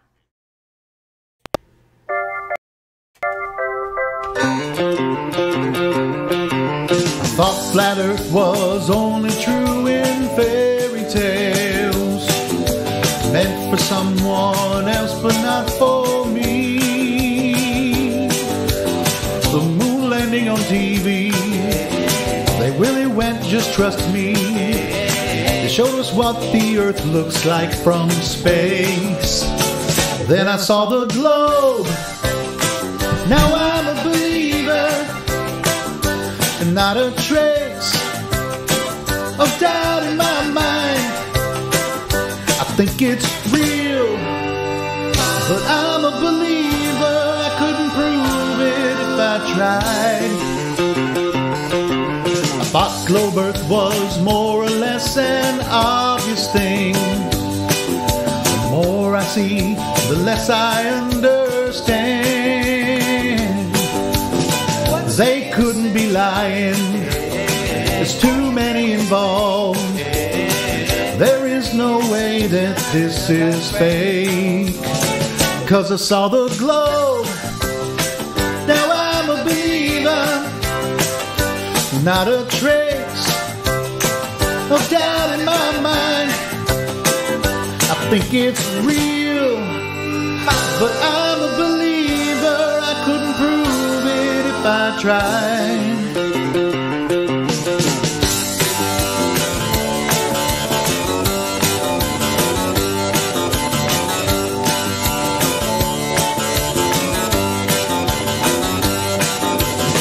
Think they're out to get me.